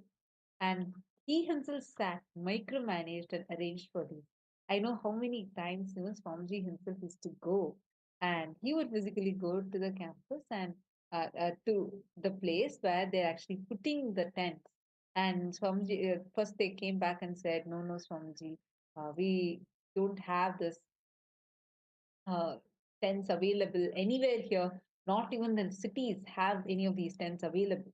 And they were trying to the construction team was trying to tell Swamiji only this type of tent, like very like a plastic tent, that is what is available. Swamiji said no, it'll get heated up faster, and the people should have, every SJP should have their own individual rooms. And really, that is the way how Swamiji designed, made sure that every single person has their own individual places, like the way the sacrifice that Swamiji does. Do you know, for Swamiji's self, there was, if you go and see, Literally like a small, it was like a, I don't even know what's the right word. It's like a cabin. That's all. It's like a exactly, small like not room. like a tent, like a very Small small tent. tent. That's all. It was like just the kind of love, care, concern. And the best part is you get to experience this compassion of Swamiji there. Like, Actually, this is something that I feel like Kumbh Mela is so unique for, right? Because the space that you experience in Kumbh Mela is like unlike any other. Because in even in programs, anywhere you come, you can experience, firstly, physical program is way more different than anything than online program. But still, even in a physical program where you come for inner awakening or kalpataru, you experience Swamiji deeply, but it's a different dimension altogether. It is Swamiji's like qualities, you experience more like all the ultimate truths, revealing the ultimate truths, and like giving the initiations, blessing, you see that aspect. But how does Swamiji manifest, embody, radiate those principles? You can only see when you're part of his Sena. Paramashiva Sena, see, understand. Don't think there's something you need to do. When you're part of Paramashiva Sena, you are doing something. No. When you are part of Paramashiva Sena, it is not you are contributing something, you are doing something for Swamiji. No, it is you are manifesting Swamiji, the ultimate qualities through you. I have seen this and I remember this so well in Kumbh Mela, right? See, for us, when there are too less people, managing is a big problem. Like what so many things do, very less people. When there are too many people, also it's a problem. You will not know how to manage leadership for 100 people, 200 people itself is not easy. Here we are talking about 500,000. like 100,000 people or 500,000 people, that quantity, because the sheer amount of volunteers, the Paramashiva Sena that came, that was not in hundreds, or it was not just in thousands, it was in hundreds of thousands, the people that came. And how Swamiji single-handedly, you will expect, when you hear about it, right? You will expect an ambience of stress, tension, like maybe sometimes screaming, some mismanagements. You'll feel like things were all not happening well, all this, right? That's what we will visualize, because that's how society is. We always visualize like that. Throughout, you all can see the different clips that we are showing you all. Throughout, not even once there was no smile on Swamiji's face. Not the smile also didn't even go. That is the space. Literally, that is exactly how Swamiji was just radiating it. This is what you experience in Kumbh Mela. The space that you experience in Kumbh Mela is unique, it's powerful, and you can literally awaken this peak possibility in you. How many of you here attended the Ujjain 2016 Kumbh Mela? How many of you here were there for that? Please post here in the chat if you were there in the Ujjain Kumbh Mela. Wow. So do you remember? Wow, I see many hands going up. Do you remember what a celebration it was? The kind of, actually, all these vessels that you're seeing, right? The effort that Swamiji put in just to ensure that these vessels are coming. See, Swamiji will say how the metal with which you're cooking matters a lot, because it is using these metals, the metal with which you are boiling and all, like especially for some specific recipes, the iron is needed, and through that you will get the iron as a nutritional value. Just to get all these things, it's not a joke. How to procure all these? The effort that Swamiji put in was for so many months together, months together. Actually, this being there is, see, more than just, see, one is seeing the way how people are just in love with Swamiji, and how the whole Kumbh Mela, like everyone comes together to celebrate the avatar, celebrating Swamiji as the supreme pontiff of Hinduism, and simultaneously, you will also see the Tyaga, the love, compassion, unconditional love that Swamiji had. See, each of these machines were all custom made and shipped for more than 1,500 kilometers, and specifically gotten just to make sure that this is expanding and expanding. The service expands just to make sure that every person, whoever comes, not only they don't go hungry, but they also get enough of things, the best things to eat, best things to feed, nourish themselves and their very being. That is the way how Swamiji has planned, organized, worked tirelessly for, and made sure that the whole thing was a grand success. Actually, the way how Swamiji came, right? Like you all can see here, this clip, this particular clip that you're all seeing, this is, if you see the background in here, right? In this particular clip, where you see the tin sheeted, like it's just a basic sheets around, like you all can see here. You see small cabins, and you can see like stalls. There's small cabins kind of a thing, and you can see it's all made of sheet. It's just like the asbestos sheet, like similar to that. Those thin sheets only, the split is done, right? And you all can see there is nothing. It's like empty stalls. All right. This was just literally 2 days or three, like just a few days before the first Peshwai happened. Actually, yeah, like this is like after Swamiji came. The very first day that Swamiji when Swamiji had come, right? We didn't even have these Prabhavalis and all, if you remember. This was actually, I think this particular clip, what we're watching is after 2 days of I think 2 days, or just the second day of Swamiji coming, because the day one, if you remember, only the sticks, like the sticks that you're seeing in the background and the asbestos sheet, only that's all was there. The stalls also was not complete. It was like just only two, three cardboards were put, and it was like when we landed, it was like we didn't know if this is where exactly we are to be. And many people are like, in 2 days, is this going to be ready? Like, what are we, is it going to be really possible? That's how it was.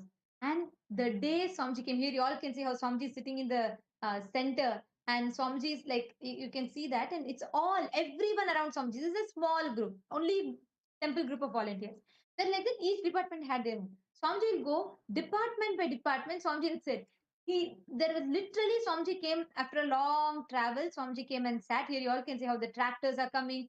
Every single thing Swamiji used to personally oversee. He'll say, okay. And Swamiji will explain. Swamiji will give the like vision, like exactly where each one has to be. And personally, Swamiji used to guide. You all can see here the whole temple from scratch. Like Swamiji said, one group can go and build, get the umbrellas. One group can go and get the tavadams. One group can go and set up this. Everything from the scratch, Swamiji did it. See, you can all see Swamiji is just sitting right there, right here. This is the place where Swamiji is sitting and overseeing the entire thing. And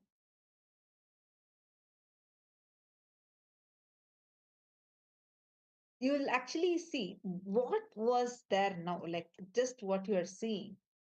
This is what transformed, just the effort that Swamiji put in completely transformed into that grand temple that we all saw, where all the not just the stalls were put, whether the chandeliers or the jewels, like the grand way, the entire temple was just transformed into this beautiful manner. Every single thing, whether the Prabhavalis or the jewels, the Dandamalam, Tavadam, all these that you're seeing, everything was custom made, homemade. It was made, and Swamiji taught each of us how to make it and made it happen. Even the crown, the jewels that you see on the crown, these are all made. And like we all made it. Swamiji sat and taught each one of us and made it like in such a grand way. Like, when you are doing it, you won't even realize how it is going to come like. But so beautifully, Swamiji would manifest through you, do it, and suddenly you'll realize, wow, this is what I am part of. Now, what we saw as a temple, like just a few minutes back, where there's literally nothing. In matter of 2 days, this is what Swamiji made it.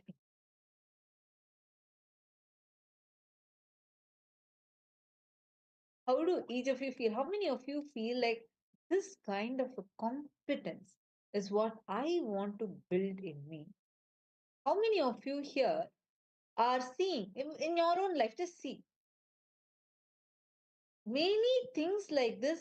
You are stuck because of your impossibilities, the different impossibilities that you're feeling in your life, where you're going to, you're struggling basically. You do not have a solution. You're stuck. But now you're seeing how just from nothing, what Swamiji had made this. Can I request every one of you to share? All the participants. Come on, I request every one of you to post. How many of you, when you see it, you feel that? See, every aspect. Ma Prematavasi is posting me, and I'm seeing few more people raising your hands.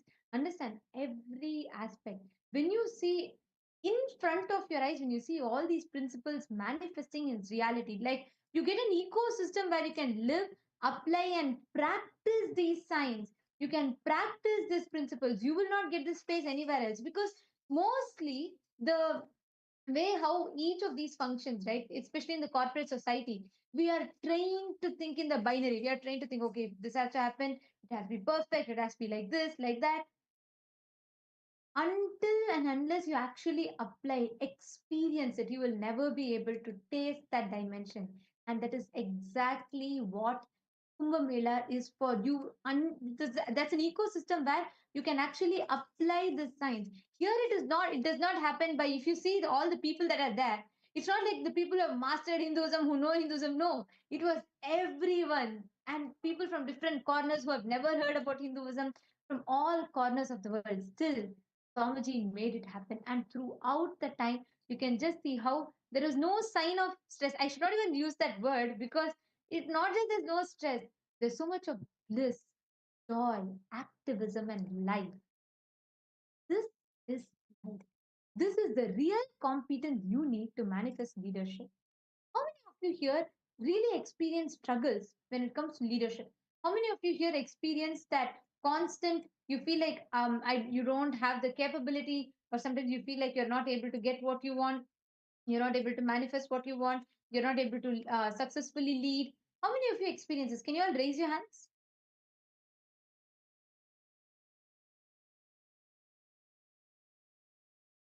How many of you experience it? Raise your hands, please. Raise your hands.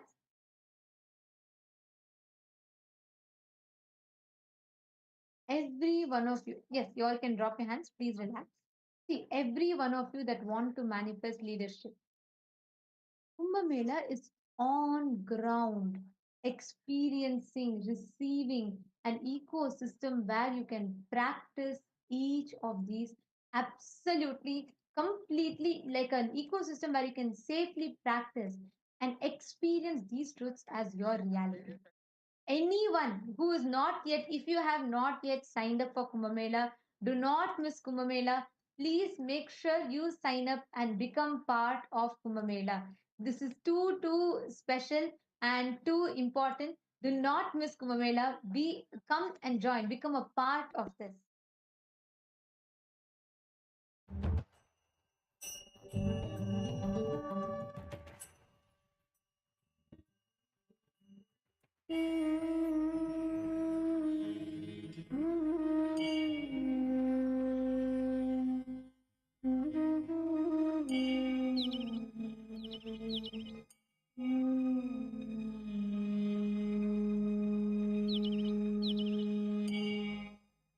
वन्दनं गुरुवन्दनं गुरुचरणवन्दनं वन्दनं गुरुवन्दनं गुरुचरणवन्दनं Nityanand गुरुचरणवन्दनं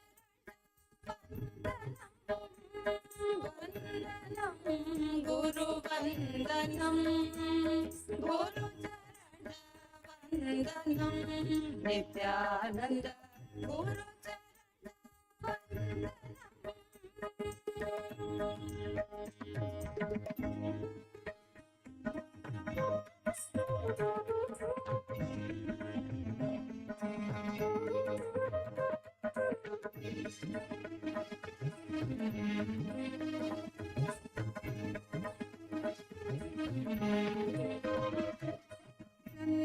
सार्थककरं गुरुदर्शनं वन्दनं गुरुवन्दनं गुरुचरणवन्दनं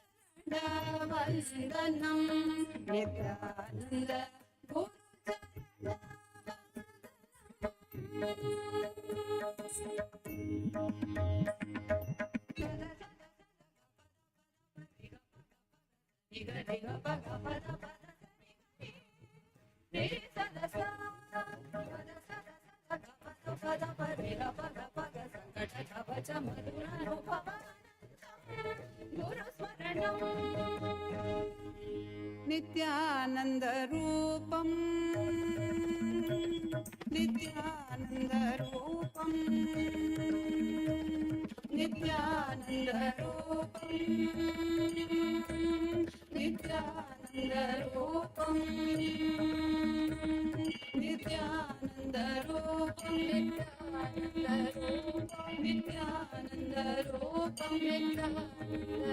Nityanand Rupam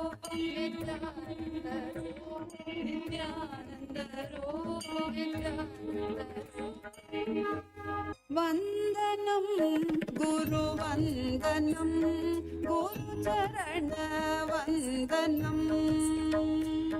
वन्दनं गुरुवन्दनं गुरुचरणवन्दनं Vandanam Nithyananda Guru Vandanam Guru Vandanam Guru Vandanam Nithyananda Guru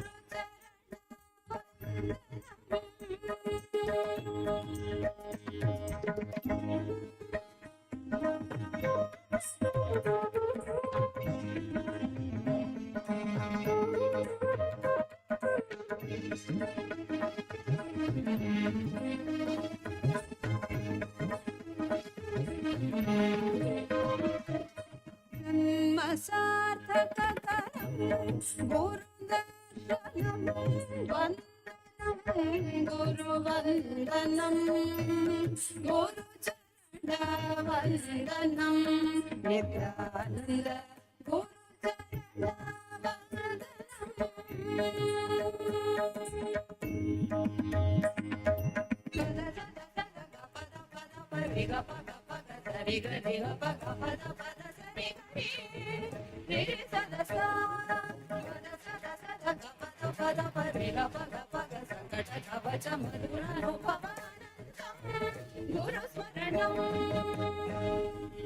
Nithyananda Rupam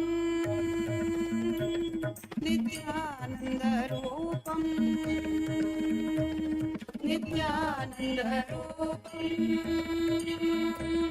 Nithyananda Rupam Nithyananda Rupam Nithyananda Rupam Nithyananda Rupam Nithyananda Rupam Nithyananda Rupam Vandanam Guru Vandanam Guru Charana Vandanam Vandanam Guru Vandanam Guru Charana Vandanam Nithyananda Guru Vandanam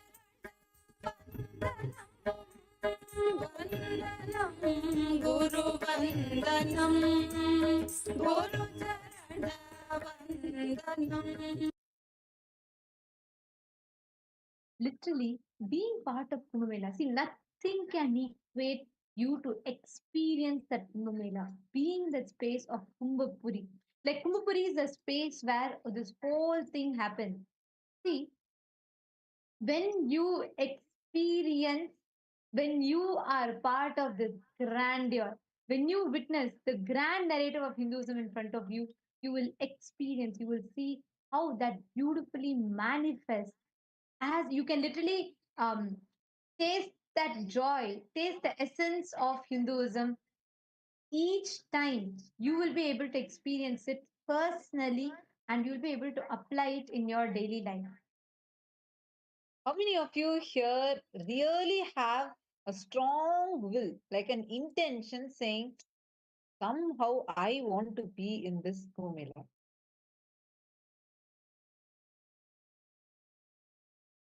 How many of you have this as a will in you? Raise your hands. How many of you have now already filled in and you have already gotten yourself ready for this? Please raise your hand.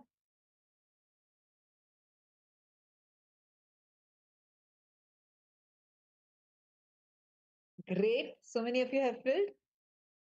Wonderful. How many of you here have the intention now? All those who have the strong intention, but you have some obstacle because of which you are not able to fill. Can you raise your hands now? Please keep your hands raised. When I say fill, I mean fill the form. Okay. Now listen, I see some of you raising your hands. Listen, relax, relax. Thank you so much. Now, listen to this very carefully. Listen. Don't worry about, see, your obstacles will look very real, realistic, and it look like you are, there is no option for it. You'll feel like there's no solution for it. But Swamiji has revealed a powerful secret. your intention, Icha Shakti, is more powerful than the Kriya Shakti. Even if you have the will, strong will, hey, listen, whatever it may be, if you have not experienced that space, the celebration, what kind of experience you can get, it's uncomparable to anything in your life, anything, literally anything. Even if you have been attending a lot of programs, even if you have attended so many inner awakenings, that cannot equate to being on ground with Swamiji, Paramashiva, seeing Swamiji live in action. Oh my God. Actually, multiple miracles would happen. I remember the way how Swamiji would see, we shared with all of you about the micromanagement, how Swamiji would sit and micromanage. And I also want to share the kind of love, care. See, during such a busy event, see, one side, there'll be so many celebrities that are coming in, so many VIPs that are coming in. So all of them are constantly coming and they are coming and constantly trying to meet with Swamiji. And one more side, crowd, like unmanageable crowd. It's at any given point, hundreds of thousands of people, or sometimes even millions, are just rushing. Continuously, there was traffic jam caused just because people were waiting to come and have Swamiji's darshan. So managing that, and Swamiji at the same time would personally go department by department, running a galleria. Galleria means every day Swamiji himself would guide and say, okay, now for all these people, you guys can make the Rudraksha bracelets, the yantras, the various mandalas, the deities, everything, and making it available for people, whoever wants to buy. So that anyone that wants to buy can come buy, they all can get whatever they want and experience that authentic Hinduism. And actually, what you're seeing now, it's like all these are giving glimpses how the preparation work happened. So, this all Swamiji would like sit and continuously Swamiji would see. Like literally with each person, Swamiji would come and continuously micromanage, and Swamiji would look into each one of these things and make sure all these things are happening. And at the same time, Swamiji would also attend to the Adinavasis, Gurukul kids at that time. Oh God, like at one point, Swamiji would say, live darshan will be going on. Okay, and like the crowd will be long queues. The queue will be for a few kilometers. That long queues were there. And kilometers, I'm not joking or exaggerating, because starting from where Swamiji is giving darshan, all the way, it will go like a snake, like literally there will be so many barricades, so many rows would be there. People will be standing, and because the main hall, which would house 10,000 people, because that will start overflowing, they will, the next crowd would continue in the temple. We had such a long queue. The queue would continue in the temple. And on top of that, the whole front area, the courtyard area would be fully filled. And outside the entrance, for almost half a kilometer or sometimes 1 kilometer, people still stand. Like this is a crazy level crowd was there. And I'm not talking just one day or one instance. No, this would be the continuous way how the people would be coming during all this time. Do you know, Swamiji would actually sit and ensure whether did the Gurukul kids drink lemon juice, did they have the buttermilk because it is hot weather, make sure that they're not dehydrated. Swamiji would sit and check this level. Swamiji himself would be going around, like doing campus rounds in such hot weather. With this level, Swamiji would do. See, when you are witnessing these things, all these qualities of Swamiji would start manifesting for you. in your inner sphere. They would start manifesting as reality for you in your inner sphere. And actually, the very story of how the Kumbh Mela, the sacredness of Kumbh Mela, we need to also understand the spiritual context for it. The time, this does not happen. See, it's not like every year it happens. Even every year is something that's, you need to take an opportunity of. But here, it happens only every 6 years. At the Kumbh Mela happens, every 12 years, Mahakumbh Mela happens. This Mahakumbh Mela is very, very auspicious because there's a particular muhurta. Actually, if you see, all the akhadas are the apex bodies of Hinduism, where all the temples and everything comes together. So Kumbh Mela is where that time there's like a particular time muhurta for the snan to happen, where the sacred dip is taken. During that time, that exact time, you would have to go and take the dip. That time is very auspicious. In that time, you would have to go and take the dip. And listen carefully, this muhurta, in that muhurta, all the akhadas, all the different apex bodies of Hinduism goes and takes the dip. It's like just that 10 minutes, that particular muhurta. And the best part is, each one, every set, all the 10,000 sampradayas, different sampradayas, people who believe God is formless, people who believe God is only form, people who believe in everything, they all come together. The different sampradayas come together and they all become part of that Mantla. And that sacred bath, the Shahi Snan, the royal, Shahi means royal, the royal Snan, the royal bath, where all the Mahamandaleshwaras, all the heads of the different akhadas, they all go and take the dip. And this ritual officially begins with Swamiji as the head, the supreme pontiff of Mahanirvani Akhada, as a Mahamandaleshwar of Mahanirvani Akhada. Swamiji himself enters into the waters first, and he will be taking the dip, which will officially begin the Snan, the Shahi Snan. And you all can see it's a sight to behold. If you have been in Kumbh Mela, if you have witnessed Kumbh Mela, that is the best thing you can have in your life. Ma Vani Goyal, you're in US, right? Are you attending this Kumbh Mela?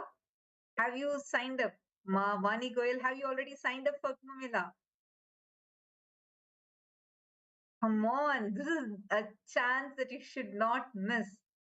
See, it's just 1 month. If you can take this 1 month, you will have multiple level breakthroughs. See, understand.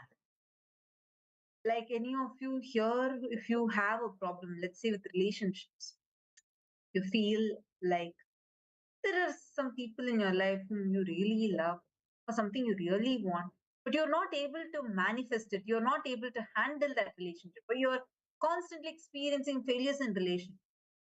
Kumbh Mela will break all that patterns in you. This will make you so powerful, so much of energy. The energy will just gush in you. So many level breakthroughs would happen. Really, actually, when Swamiji trained us, all the Balasins, the Gurukul kids, one of the most powerful trainings he received was in Kumbh Mela. 2016, Ujjain Simhasta Kumbh Mela was like one of the best tests. The way how Swamiji would train, it's like you'll physically see Swamiji doing it, right?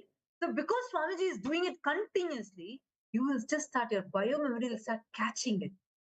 You will not feel, you won't have the time to feel impossibility in you because you have to do it. Like, for example, let's say that you have to polish the deities. Like, we had all these different things that we would do, or like polishing the deities. It's not one deity, 10,000 deities, 10,000 Hindu deities, all gathered in one place and displayed grandly in one place. So now, how you can manage so many people? God, the kind of people, each person would be from different backgrounds, speaking different languages. You have to expand. You have to manifest that leadership through you. You will experience that competence only through attending this Kumbh Mela. See, all those who have not yet signed up for Kumbh Mela, listen, you are not knowing what you're missing. Why is it that, see, why do you feel like, in this 1 month, It may be you may be probably feeling, some of you I think feel like, oh God, if I take off this time, I want to do this thing. I have my own list of to dos, my tasks that I want to complete in this next 1 month. Understand that whatever you feel you want to achieve in this 1 month, just surrender it and drop that and go attend this Kumbh Mela. Come and be a part of this Kumbh Mela. Surrender it to Swamiji. Suddenly, by end of this 1 month, you will have a huge breakthrough where 10 times of what you could have actually manifested in this 1 month will manifest for you. And in this Kumbh Mela, see, the amount of arrangement, the scale in which the arrangements are happening, everyone, whoever is going to make it to the Kumbh Mela in LA, all of you, and in India, the amount of arrangement, already so much of work has happened. Please understand the excitement for Kumbh Mela. Like Swamiji is himself so excited. And in addition to that, that wave of excitement has already reached to all the Ratsava members, all the second and third circles. It has already reached the wave of excitement, and literally Swamiji is moving continents to give you all the experience of all four. Charya, Vidya, Yoga, and Jnana. Means you're going to experience the best of Hindu Charya Pada. You're going to be experiencing the best of Hindu Charya Pada. You're going to be learning how to experience all the different lifestyle, applying basma, putting the wearing the Hindu traditional attire, doing puja, everything, the Charya Pada lifestyle, neem juice, everything, yoga. And the next is Kriya. Kriya is all the feeling connection, the rituals, all the ritualistic aspects. This is yoga, aligning your body, mind, and being. And fourth is Jnana, experiencing all the powerful cognitions and manifesting it. All these four, you're going to be experiencing it together in Kumbh Mela. The arrangements, the preparations has already began. All the preparations and arrangements have already started, and the amount of arrangement that is going on is unimaginable. Literally, in this program, you're all going to be receiving the essence of Hinduism as your experience. If you have not yet decided to be there, you have to not miss Kumbh Mela. It is going to be too much. And if you're all in India, definitely this is not something you would want to miss. Being in India, you can just take a bus or a train or a flight and you can just reach that, go attend it. And it's anyways, it's not like, any obstacle, even if you have financial obstacles, somebody's already made it completely free. You just need to kidnap yourself and drop yourself there. Means you just need to escape from all the time constraints, obstacles, everything that you put for yourself, escape from those incompletions and just go be there. In that, when that 3 months that you spend there, it will give you unimaginable transformation. You will not have, your mind will not have time to constantly convince you. Your mind will not have time to constantly agitate you with patterns. Because in Kumbh Mela, literally, if you go, and especially as part of Paramashiva Sena, the intense activism of the lifestyle will just keep you so excited, so alive constantly. Because of that, any kind of patterns that you are struggling with, whatever issues, patterns, and obstacles, impossibilities that you are struggling with, will just shatter. Simply, it'll just shatter. You don't need to worry about any of those anymore. Understand, it's a humongous blessing, huge blessing that you're having. And Ma Asha Ramdat and Ma Patricia, how many of you have signed up? Ma Irene Lemos, Ma Yogeshwari. I request all of you to post. Ma Nithyananda.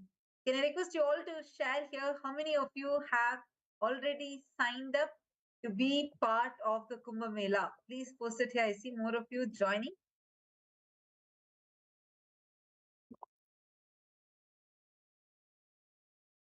Each time, all the participants, how many of you, whoever has decided, the experience that you are going to taste in Kumbh Mela, the kind of experiences that you're going to have, you being part of Kumbh Mela, literally, you manifesting, being there in Kumbh Mela, there is so much that you'll experience.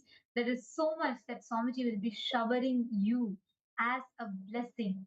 You will be able to experience it. So, like Swamiji says, in Swamiji's style, Swamiji says, Kumbh Chalo. That's all. Just be there in Kumbh Mela. Be there in Kumbhapuri, where Swamiji actually is conducting the Kumbh Mela. That's called the Kumbhapuri, the place where Kumbh Mela is happening. The moment you enter that, just being that itself will have a phenomenal impact in your inner space. Literally, you will be able to experience it. Mahakumbha Mela is literally the expression that everything that Hinduism has to offer. In Sanatana Dharma, Kumbh Mela is the most celebrated gathering. Actually, statistically, consistently, the largest gathering of any kind in human history is Kumbh Mela. The number has been increasing in the quantity of people has been increasing in each successive Kumbh Melas. Like actually to give an idea of what this means, there were 78.6 million people. So out of which 35 million people were foreign tourists in the year 2013. Wow. And 240 million people, which is 103 million foreign tourists in 2019. And this year, it is expected to quadruple. You can imagine, Wow. already we had hit 103 million, sorry, 240 million people in the year 2019. And now we are in 2025, we're going to be having this Kumbh Mela. And you can expect the number to quadruple. Despite the enormous amount of people in Kumbh Mela, in Kumbhapuri, zero crime happens. This has been statistically proven that despite having such huge volume of people, absolutely zero crime in Kumbh Mela. An abundance of, you will just experience so much the ecosystem that Swamiji will be providing for you. Abundance of free organic vegetarian food, abundance of free accommodation for you, and a space with so many people but zero immoral or zero crime activities that happen. A whole gathering, a whole city based on one core truth, one core principle. All of them come together to experience, to taste Hinduism, to experience spirituality.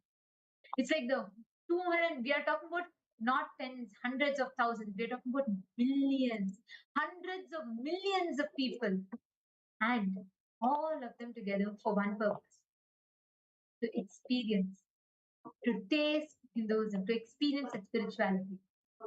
The Mahakumbhapuri is a place where the Mahakumbh Mela is established. And that is the world's largest mega city, which gets set up within 3 weeks, which exists for 55 days, and then is removed within 7 days. And sometimes these particular details and exact days may as such vary based on the where the Mahakumbhapuri is being set up. But actually, it's like a moving city that is established almost every 3 years in different places for Ardha Kumbh Mela and different Kumbh Melas. The main Mahakumbh Mela happens only once in 12 years. And the context of Kumbh Mela, like the very purpose of Kumbh Mela is to celebrate everything to do with Hinduism. In Kumbh Mela, literally everything to do with Hinduism is being celebrated. Anything and everything to do with Hinduism is celebrated. Every science, every teaching, every technique, everything is just celebrated. That is Kumbh Mela. So if you are there, if you are going to be there in Kumbh Mela, be clear, you are doing the best thing that you can possibly do for yourself by just being there in Kumbh Mela. Do not miss Kumbh Mela at any cost. Actually, I just wanted to share one more thing. As all of you see, these are all the plates that actually even this Swamiji himself got it, made sure it is packed safely and sent it.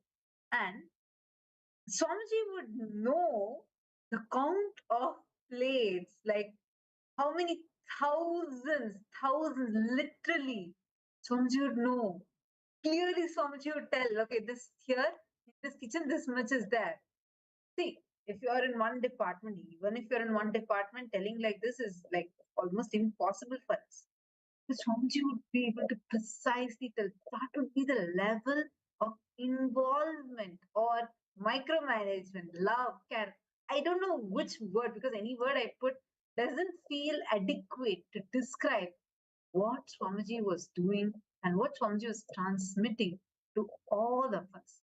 And at the same time, Swamiji would also ensure, just because usually human beings, all of us think if something is, you have more quantity, then you will compromise on the quality. Or if you have more quality, then you will compromise on the quantity. But that is not how it is here. The way Swamiji does not compromise on either one of these. And that skill or the ability to be like that is what Swamiji is teaching us. And Swamiji is training all of us during this Kumbh Mela. That is one of the multivarious things that you will get to experience during the Kumbh Mela. Actually, the grandeur, the scale in which Swamiji conducts the whole Kumbh Mela, you will literally see how the whole Hinduism, the Hindu diaspora receives and celebrates it. Like we can even listen to the sharings from people, how so many people experience, they share what it means for them. The way, the grandeur, the scale in which Swamiji has arranged it. And literally the whole 2 billion Hindus, and in Ujjain it was like just too beautiful. And everyone came together and each of them offered their gratitude for the way how they were tasting Hinduism for the first time, how they were experiencing Hinduism unlike ever before.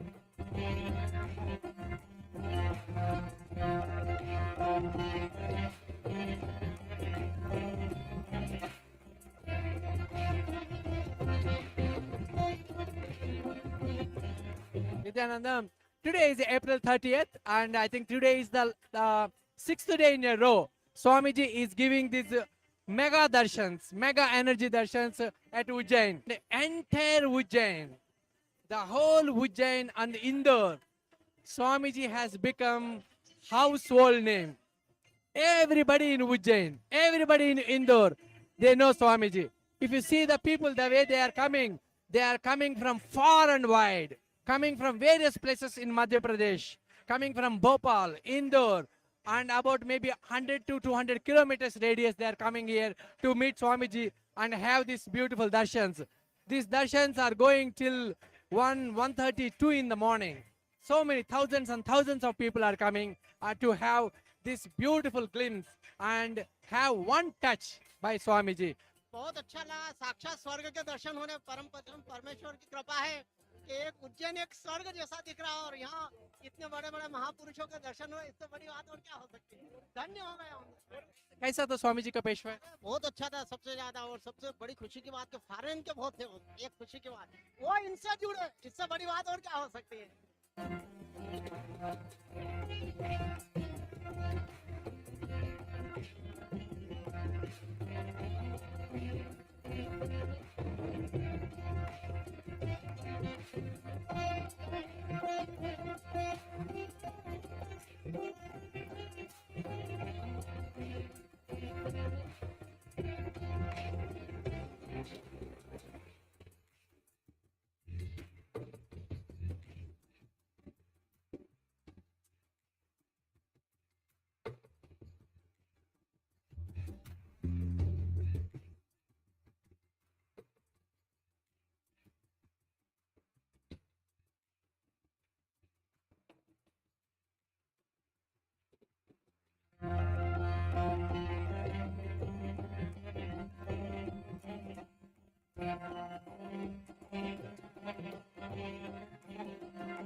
May 4th to May 24th, 2016, Ujjain.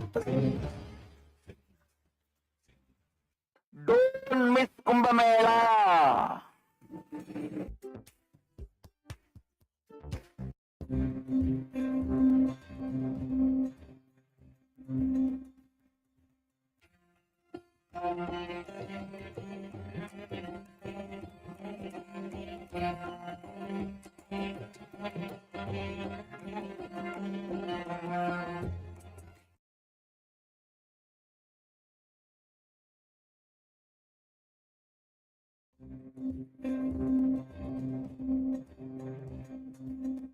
Here we are at Nithyananda Peetham,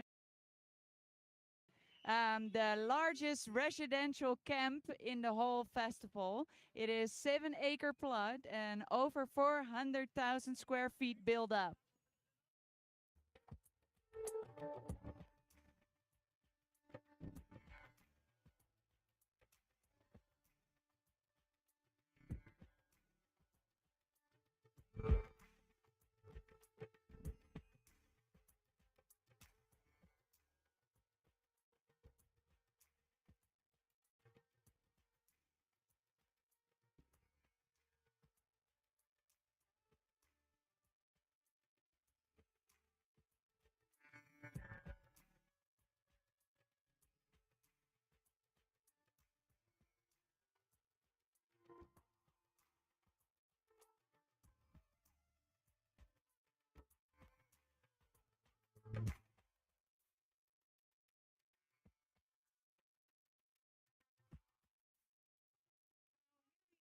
At the Nithyanandeswara temple, and this is 28,000 square feet. It has over 200 deities. Daily there is a lot of activity going on. Yesterday there were over 25,000 people in just one day. Very nice spot here at the Semasta Kumbh Mela. In the temple, a lot is going on. People are, of course, enjoying the deities, but there is also a daily Kalpataru program by one of the initiated Archayas. A lot of people attending the class. It takes all day, and in the end of the day, Swamiji is even giving darshan himself right here. Also, here the Gurukul kids give third eye demos, demonstrating the power of the third eye awakening. The Nithyananda Galleria products, the books of Swamiji, malas, and many other gifts. My name is Arpit Upadhyay. I am from Ujjain. We come here to see Nithyananda. And how do the people of Ujjain see Swamiji? Yeah, they all like Nithyananda. So happy. So Nithyananda is coming here. We are so happy.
May 4th to May 24th, 2016, Ujjain.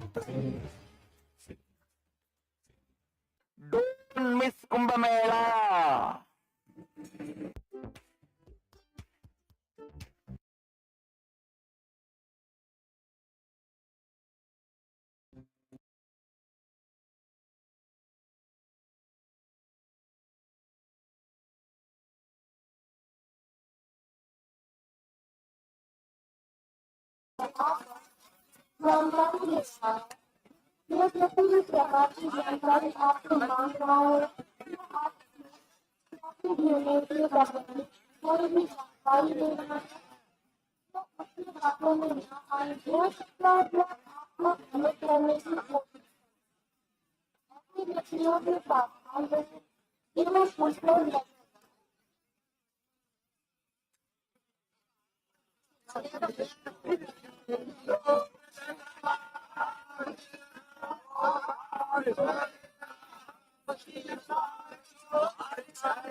உடனடியாக ரோடுக்கு போயிடுங்க. வேகமா நடந்து வாங்க. எல்லா குறையும் பிரிச்சு நல்லா ரொட்டேட் பண்ணுங்க. எல்லா குறையும் நல்லா விரிச்சு ரொட்டேட் பண்ணுங்க.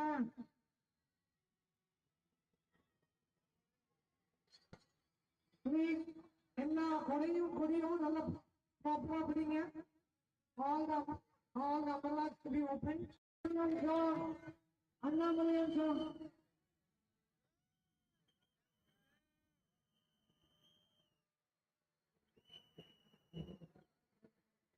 Annamalai show.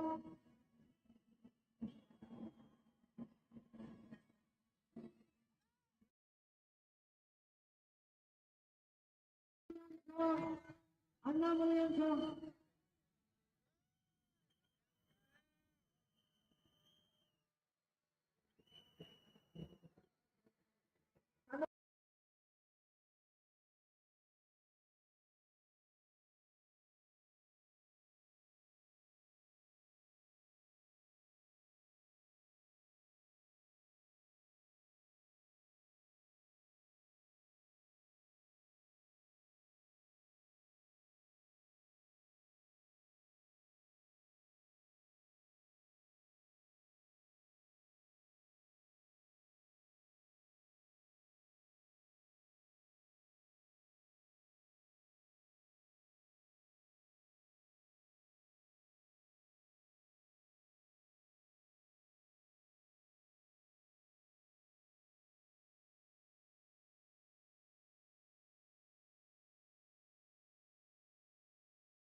Sorry for the technical glitch. I hope now all of you are able to hear me.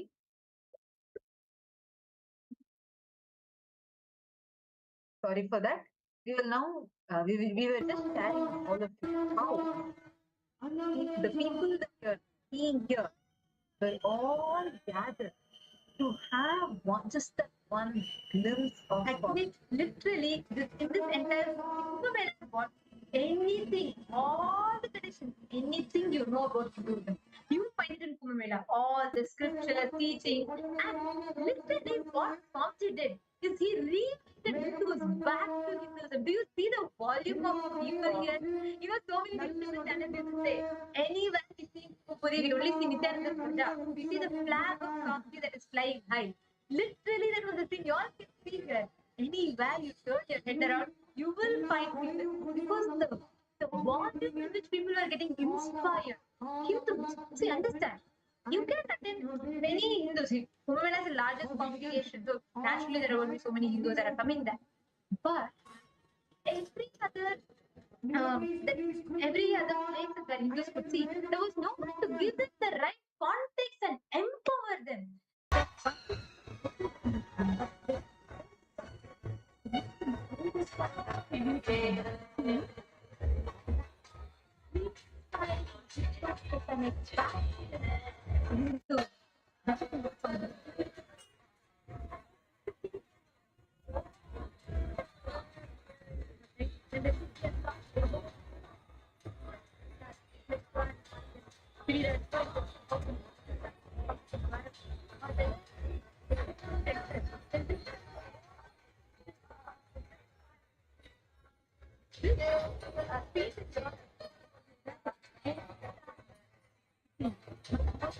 Because Kumbh Mela is like much more than the whole anything else that you can imagine.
See, this kind of a volume of people and the work that Swamiji would do, it's like something just too much. You can't really imagine how can someone plan in this large scale. Actually, what I was sharing with this photograph, there are a lot of components in this that you can just see just in this one picture where you will understand the way how Swamiji plans.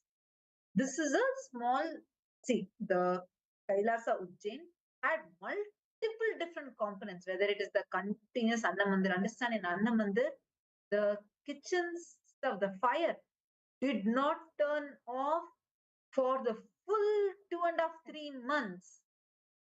It didn't turn off means what? Continuous cooking was happening, serving of food was happening. One more side, the medical facility, continuously free medical services, health checkup, and medical care that was being done. And continuous services, various other services like healing services were happening, power manifestations were happening, and the darshans, Swamiji was giving the darshan, special programs, life solutions, consolations, and consultations, and different unique components all came together. You know something very, very interesting in this?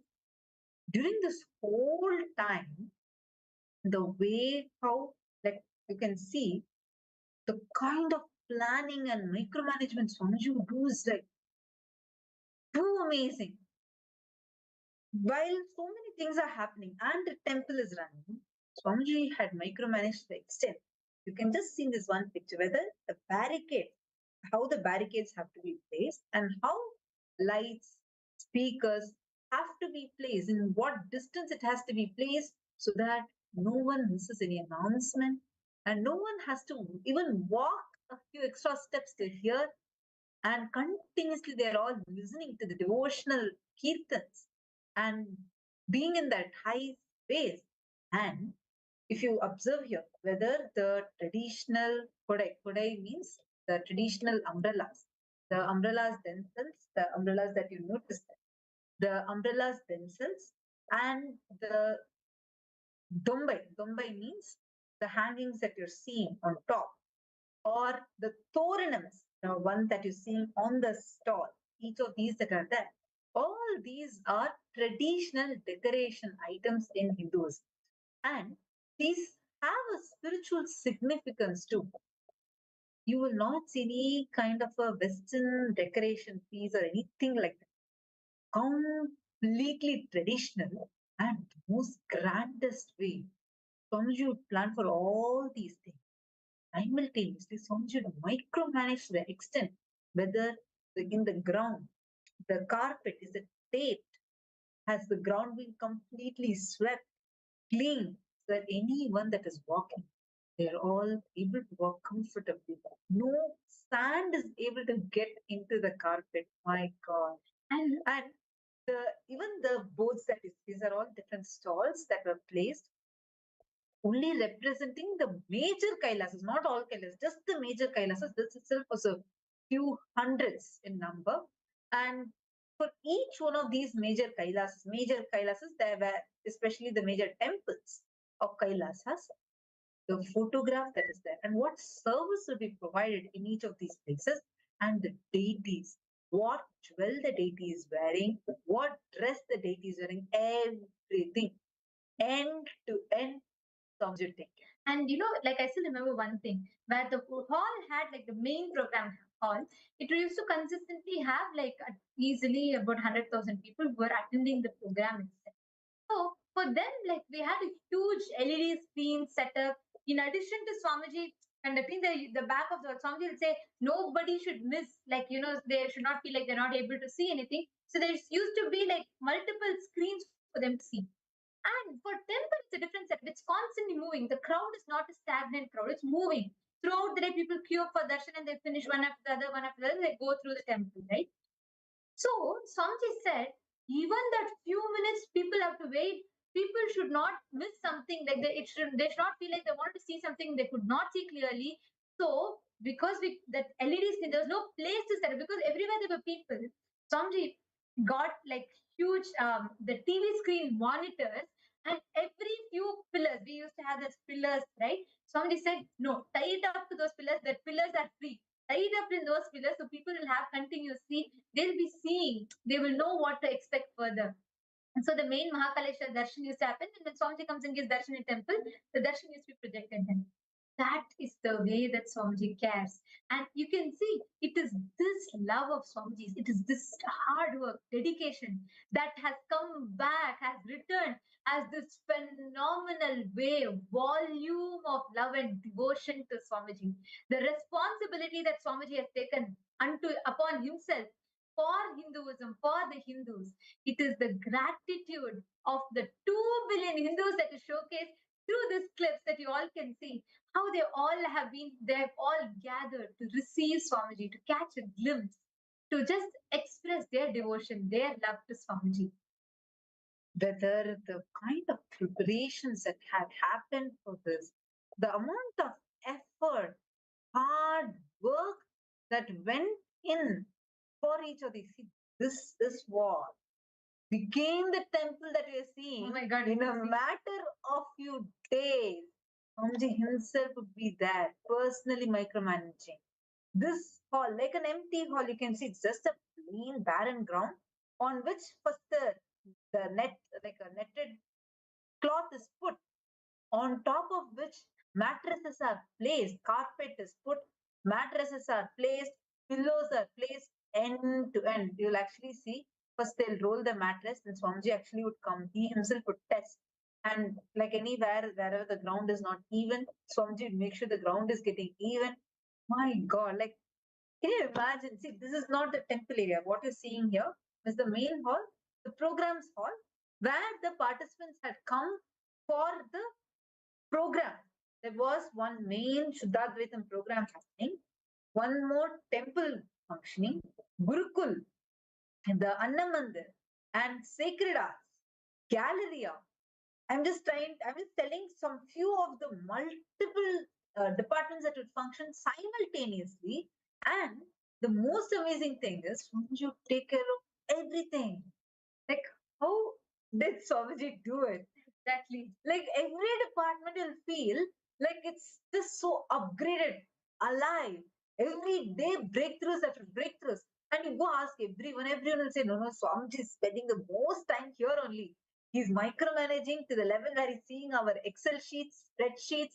He sees every small, tiny information, every single thing Swamiji would see.